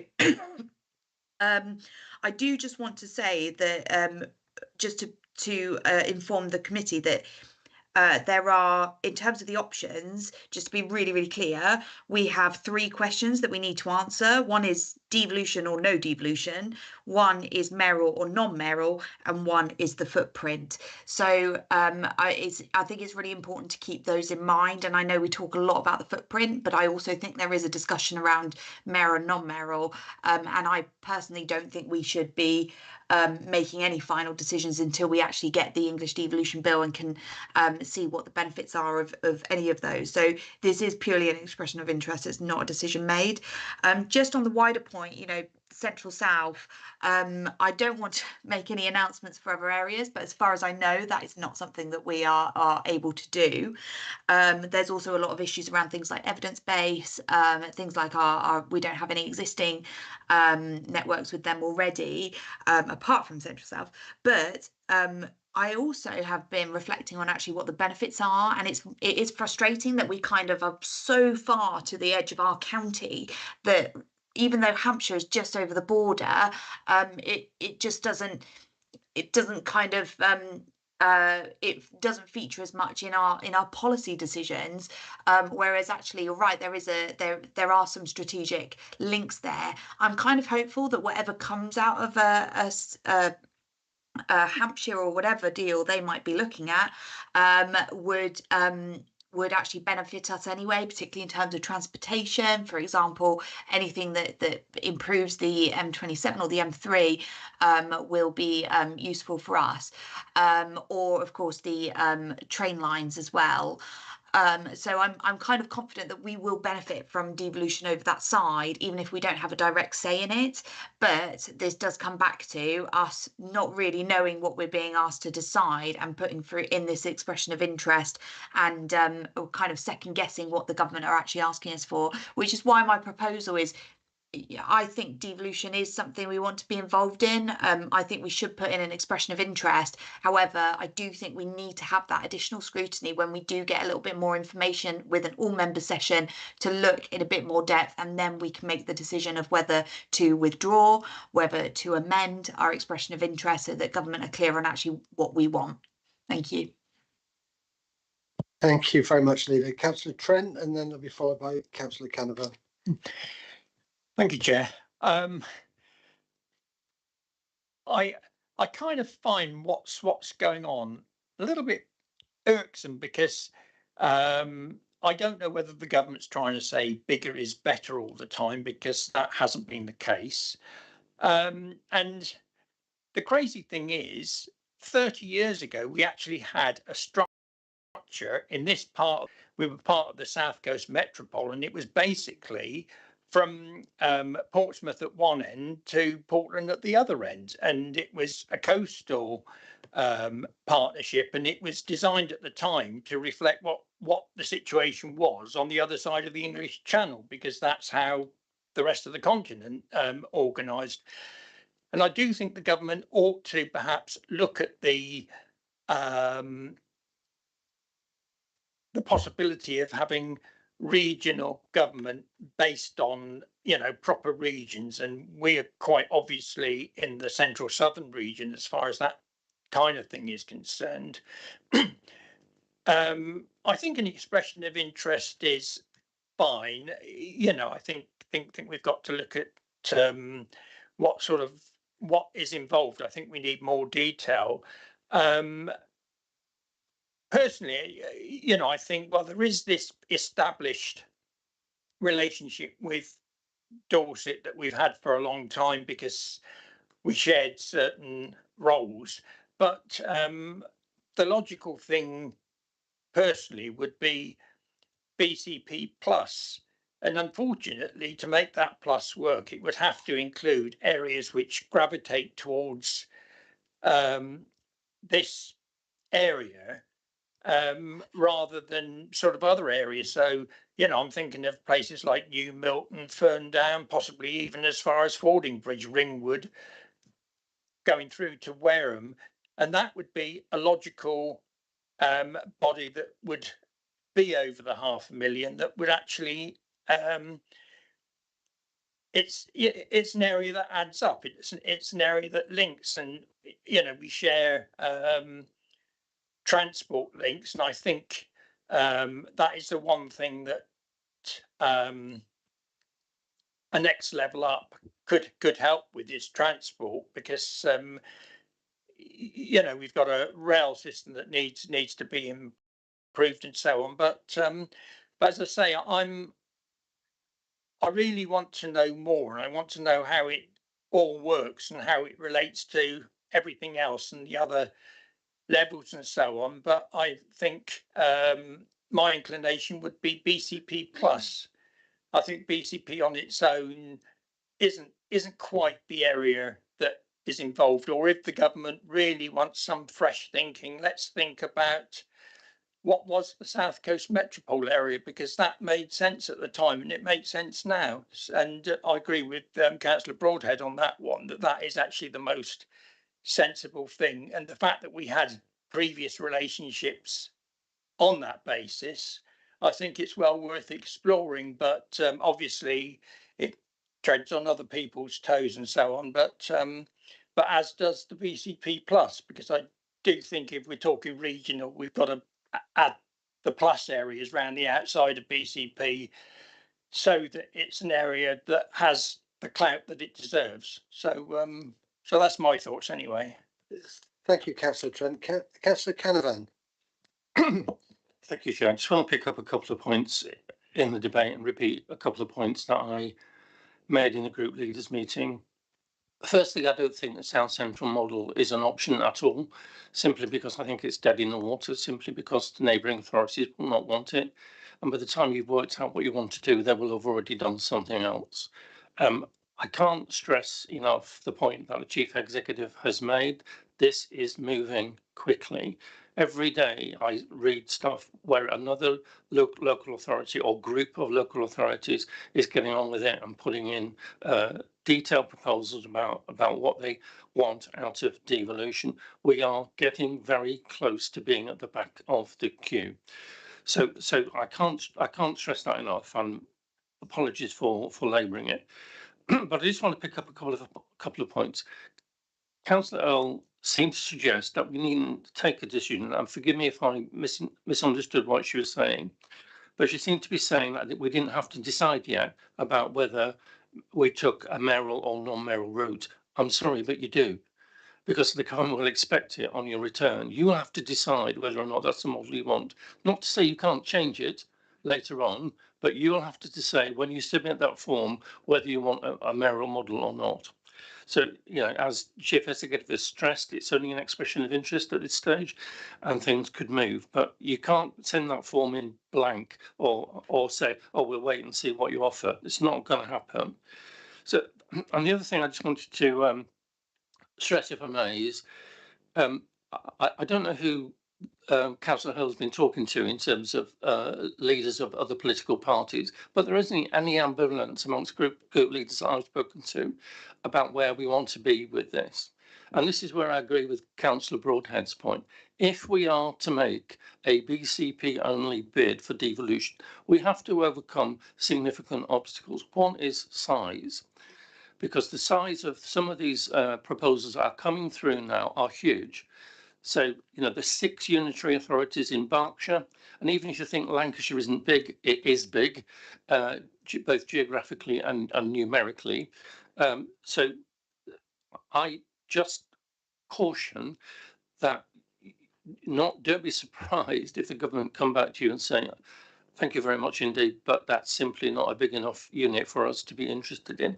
So if we are to make the case for a BCP only devolution bid, then I think we have to be completely ambitious, as Councillor Broadhead has said. We have to make the case, because nobody's going to make it for us. They're not going to assume that we can do it simply on those bullet points that the Chief Executive has highlighted about, you know, 3 universities and the Premier League football team. They're not going to decide it on that basis.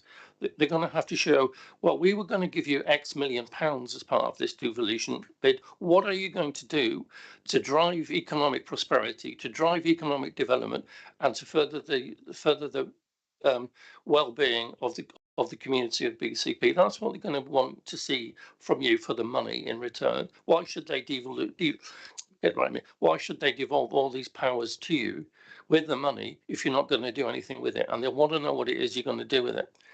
So I'm sorry to kind of rabbit on about this, but I asked this question more than a year ago in council about what was this authority's view to devolution, because it was clear then, and it's even clearer now, that this was coming down the track, and it's coming down the track faster now.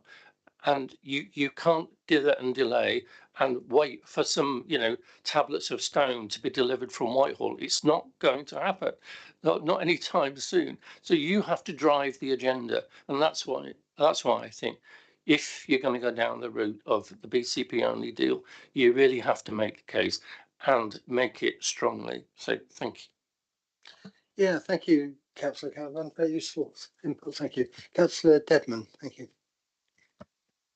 Yes, thank you, Chairman. I must say, I think this has been knocking around for quite a while, hasn't it? But in various formats. And as Tony said, there's been endless other join-ups and then falling aways.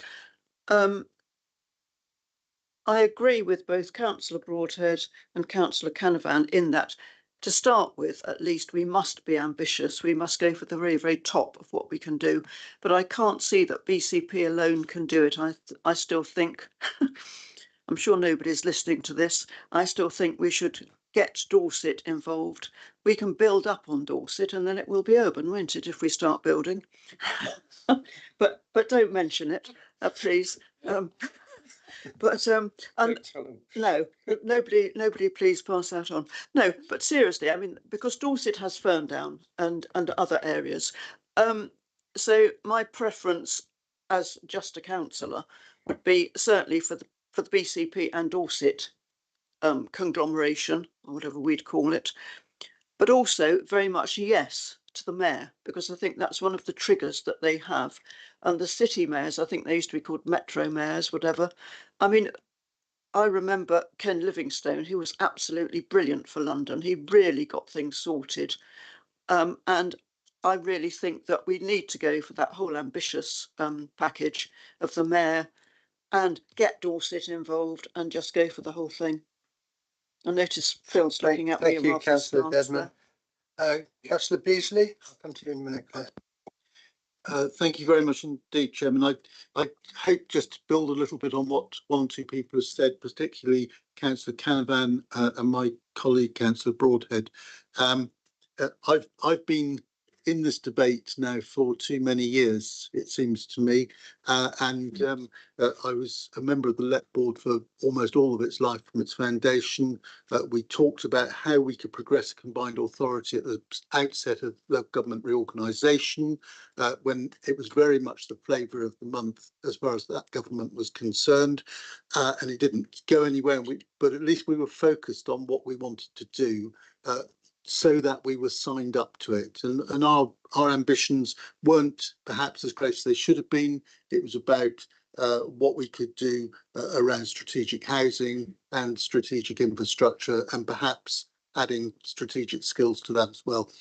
We're in a different climate though today, because there is an urgency about it which we haven't actually seen before. What gets delivered out of that, of course, is another matter, because it's a very big agenda involving so many parts of our country that have not already had devolution. But nevertheless, we need to get ourselves further up that queue, as Councillor Canavan referred to a moment ago. And I think a number of us who've had dealings with government over the years, and not just Conservative government, actually, that's how far back some of this goes, but some of us who have realised that most of those decisions are heavily influenced by the officials in Whitehall. We need to make sure that we have good relationships and we have friends there. We need to make sure that we build those political connections, not just around BCP, but around a wider area, so that whatever our ambitions are, they are ambitions that others will help us with in terms of fighting our corner. I think that's really, really critical to what we might be doing. First of all, yes, absolutely, expression of interest. I don't actually subscribe to the elected mayor model myself. I'm not sure that that's necessarily right for us. In terms of the geography, though, which is pretty crucial, I do fear that BCP will be regarded by Whitehall officials as being too small. We don't think it is, but probably in the whole scheme of things, yes, it is. Most of our models in the past were around the county of Dorset, so Dorset Council and BCP Council. That in and of itself is probably not as big as it needs to be for most of the direction from Whitehall, but it's up to us to make our case and make it strongly. And one of the critical parts that I've always paid attention to has been that there's a fundamental assumption that we need to have the widest possible support within whatever geographical area we decide upon to go ahead with. And that support is really crucial about delivery, because if it's about our ambition for economic growth and economic development, then we need to have all sorts of sectors of our fundamental businesses, our core areas, completely subscribe to it as one team. And we need to make sure that that message is going out loud and clear to those who are advising ministers on this. Because if we do, then the government's in a hurry, but it's in a hurry with a view, I suppose, to what the outputs are. And if we can get that right, so there's more certainty about delivery, then I think that will be a far more compelling case as far as the decision-making process in government is concerned. I do think this is a great opportunity for us, provided we have clarity and not just of what we want to do, but clarity of purpose and clarity around our level of support across whatever that geographical area is. So expression of interest is fine, but that's when the hard work begins to make sure that the next stage is the direction that we want to take, rather than one that's imposed on us because the numbers aren't high enough or for any other reason. Thank you, Chairman. Thank you very much, Councillor Beasley. Councillor White. Thank you. Yes, I know this isn't another round of LGR, but I want to remind us to be sensitive to people's sense of identity. I'm cautious of the South Central model because that looked very urban focused. in Poole, many people feel rural adjacent and sentimentally connected to Dorset. I think especially following the unwanted imposition of BCP, many people in Poole have an even stronger aversion to being seen as Bournemouth city region. So we wouldn't want to be lumped in with other cities or city regions as though that's who we are. To many people in Poole, it just isn't. That's my note of caution. I'll leave that with you to think about. But my question, Graham, probably is to learn more about the mayoral model and what we would potentially lose and gain from that. Okay, can we come back to that point in a minute, please? Anybody else? You've already had your go, Tony. If you can be very quick.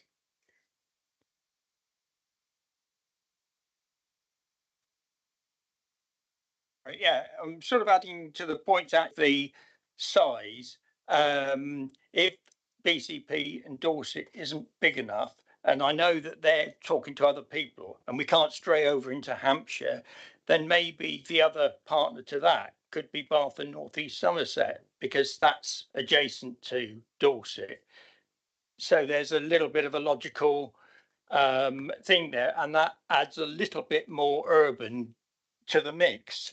I think when it comes to the elected mayor, I think these larger regions do seem to have an elected mayor which kind of works, but the areas within it sort of have their own sort of particular issues and so on. But I'm not against that if that was the option that was placed forward. And when it comes to ambition, if we had a BCP ambition or BCP plus, then the one thing I would throw right at the top of that list of an ambition, if they wanted to give us the money, was a metro system covering the whole conurbation, rather than just rely on the one sort of spinal railway line we've got. So yeah, I'll just throw Bath and North East Somerset into the mix, because that's the nearest urban area to the Dorset cluster.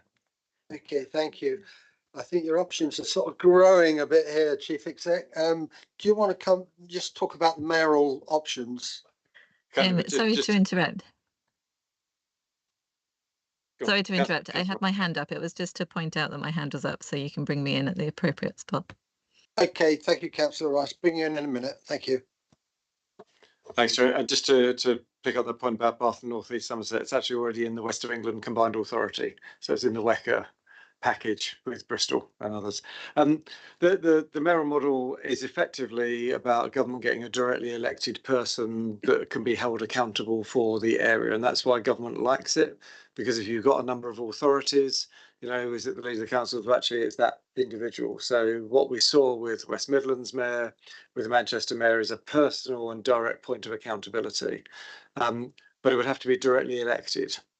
So it can't be just a nomination. You know, you can have a combined authority, you can nominate a leader of the combined authority, but that's not the same as a directly elected mayor. There is, of course, confusion about terminology, because I think in a conversation we were referring at one point to Bristol's directly elected mayor, but actually Bristol Council had a mayor and cabinet model, not a leader and cabinet. And that mayor was directly elected to lead the council. There's also a mayor of the combined authority. Just thinking about our layers, well, you know, we've got the Charter Trusts and Christchurch Mayor. We can have a chairman of the council. We could have another mayor above that. How many mayors would be enough? But it is all about giving a single point of accountability, directly elected by the population, held to account by the population, held to account by the government. But for that layer of responsibility that comes with devolution. And it's worth emphasising that devolution is supposed to be about devolving down to a region, to a smaller region from government. There are some functions which some local authorities carry out, which they decide to do in a combined way through a combined authority. So strategic planning, you could, for example, have devolution of strategic planning responsibilities. You could also have local authorities saying, well, we'll get our strategic plan written by a combined authority, for example. So you can push up, but the point of this devolution is supposed to be about devolving powers and responsibilities down. So the idea that, or the reason that government likes directly elected mayors is individual point of accountability, held to account at the ballot box, and by government, and that's it. So the mayor is, you know, you need to think of that as being the leader of the regional authority, whatever it is. May I just follow up on mayors? Am I right in thinking that in that model we lose the police and crime commissioner, fire authority, and they have to have a, you know, just probably too much? No, you're nodding as if no, I've got it wrong. All right. No, You it seems to me that the idea is that it's easier for central government but less democracy for local people. But I'm assuming, and I'm willing to learn. No, and actually, it's a really interesting point. You could try to put together police and crime commission. So in London, the mayor has responsibility for MOPAC, which is the Metropolitan Police and Crime Commissioner, and that's part of the mayor's remit. In other areas where you've got combined authority, it's outside of it. So I think Wecker, I don't think it's part of it. So West Midlands, yeah, West Midlands isn't. So it depends what configuration you go for. And of course, our configurations are for police and health, it's Pan Dorset. For fire, it's BCP and Dorset and Wiltshire and Swindon. For ambulance, it's all of those and Somerset. And it might even go further, I don't know. So it really is, you know, to try and get this configured easily is really complex. And if you look at health, I mean, this is one of the issues Councillor Broadhead said about regions. We're in the southwest for government purposes. For health purposes, we're in the southwest. But actually, our health economy gets a lot of its specialist support from Southampton, which is not in the southwest, it's in the south, I think they call it. The government doesn't quite recognise South Central as a region. So, you know, these areas overlap, or the configurations are complex. So that's why it is best that we decide what's best for us and how do we want to configure it, and then try and move those other organisations to work with us. Thank you, Chief Exec. Councillor Rice.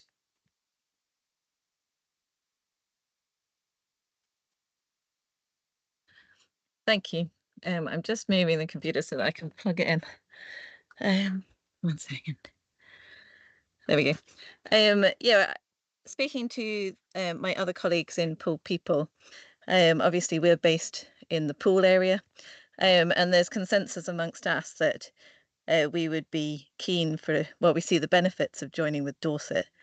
I was also, so from a transport point of view, having spoken to some health professionals, we have a lot of workers that live outside of the BCP area that are crucial for the running of our NHS. And so improving transport links just within Dorset. So for example, having a local train service that is running between Weymouth and Christchurch, or a little bit further, could massively improve transportation within Dorset itself, and the ability for people to move around for their work. And the other thing that I was just looking at whilst we've been on the meeting is looking at the Dorset LEP and their sort of relatively recent documentation about where they saw the economy going, and a lot of their emphasis is on the opportunities to decarbonise in Dorset and all of the green jobs that could be created. So, for example, they're talking about salt caverns in Portland may be developed for gas and hydrogen storage, solar farms, offshore wind, onshore wind, but huge hydrogen generation, net zero village, hydrogen storage at sea, shipping of hydrogen, bus decarbonisation strategy. So all of these things, I can't really see how we can do this BCP only. And so for housing, local transport, local economy, and decarbonisation, I think these are all really crucial things, and could be quite ambitious for the UK if we were able to decarbonise the whole county, for example. And then the other aspect is food generation that isn't really spoken about. But obviously in BCP alone, we're not going to be able to generate much local food. But Dorset would be another matter if we combined with them. Thank you. Thank you very much. Members, I think everybody's had a go. Does anybody else want to speak? I think that's been a really interesting cross section of views, and probably adds a lot more to the sort of issues that you and the leader will be thinking about, Graham. So I don't know. I've got really mixed views about this. I don't really know about it to be able to pass an informed view on it. All I would say is that I sort of sigh that we're in for more change, and I'm sure that our residents will be pretty interested in this. And all I would only ask and plead that our residents are kept informed and brought along with whatever it is we decide to do, so that it's not something that they perceive to be imposed upon them at the last minute or whatever. So it's really important that we do engage with the communities on this one. But other than that, it's clear that generally speaking, everyone appears to be in favour of some form of devolution. That I've not heard anybody speak against devolution so far. Pardon? Oh, are you? Oh, okay. All right. Well, perhaps you'd like to just close the debate for us then, leader. I literally just put up my hand to say two things. Firstly, thank you. It's really, really good to hear sort of the different views, different opinions, and I'm taking all that on board. I really, really feel that this is something this is just the start of the process, really. It's by no means a final definition, but it is starting on this journey for sure, whereas before it sort of felt a little bit theoretical. And then the other thing I just wanted to say was to reassure you kind of publicly that this will be coming back with an all-member session once we know a little bit more. I don't see this as a decision made, but the expression of interest is obviously an important part of it. But it's definitely up for changing if we are not in a position to proceed based on what actually comes out of government, of what can be achieved with devolution, and what the English devolution bill actually says in terms of what we will get. So just wanted to say that, and that a big part of that will be us as leaders within our own communities, working with our residents, working with local business, working with all sorts of stakeholders to see what's going to work best in the longer term. And just to add to that, when I left the leaders meeting earlier today with some of our other colleagues across the southwest, we also felt that sentiment very much, that this was the beginning. And we'll be proceeding from here with something. And I don't know about everyone else, but I'm quite excited about devolution and what it has to offer. And I completely agree, we need to be as ambitious as possible. We are an amazing area, and I think everyone recognises that. We have a really good offering. Despite our population, we actually have an offering that matches some of the largest areas across the country, and some of the the most amazing urban, rural, and seaside and coastal areas all in one. So there's a lot to say that's good about the area, and I'm looking forward to exploring it more with everyone. Thank you. Thank you, leader. So I think, is anybody else? So I think we'll close that debate, which then leaves me to the other items on the agenda, which I believe you want me to ask your consent if we can deal with these at our next meeting. Are those words suitable? I think ideally, Joe, if we can, you'd say item 8, there's the medium-term financial plan. The members happy to close that debate now and have it at the next meeting. Okay. Item 9, directorate budget presentations. Are you happy? Ideally, that would be the way of doing it. Next meeting.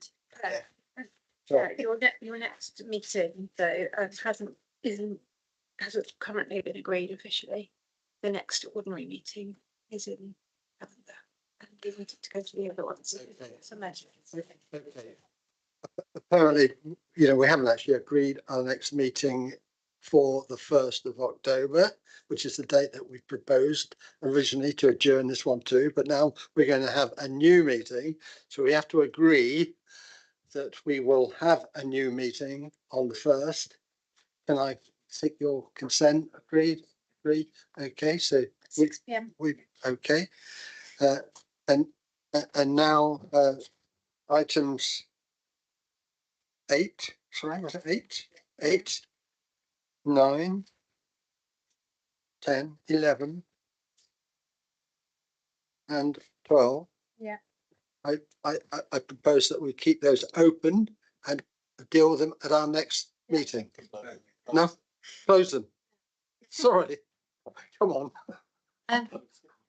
Oh, thank you, Chief Executive. Chair, in respect of item 8, are you proposing to the committee that you open that item and you seek members' approval that you will close that item and consider it at your future meeting? Thank you. Thank you. In respect of item 9, Directorate Budget Presentations, Chair, do you agree to open the meeting, seek members' approval to close that item and consider it at a further meeting? Yes. Agree. Thank you. Shall I keep going, Chair? Yeah.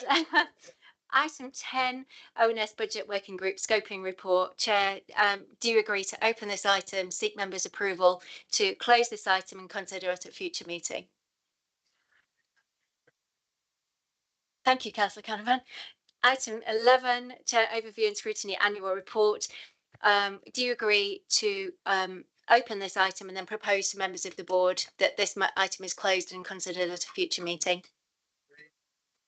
And finally, I think this is a standing item, but item 12, Chair, do you agree to open this item and then seek members' approval to close this item and debate it at a future meeting?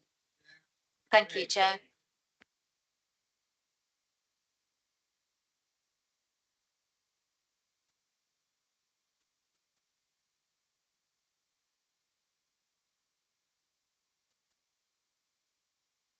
Sorry. Okay, members, I now close the meeting. Thank you very much.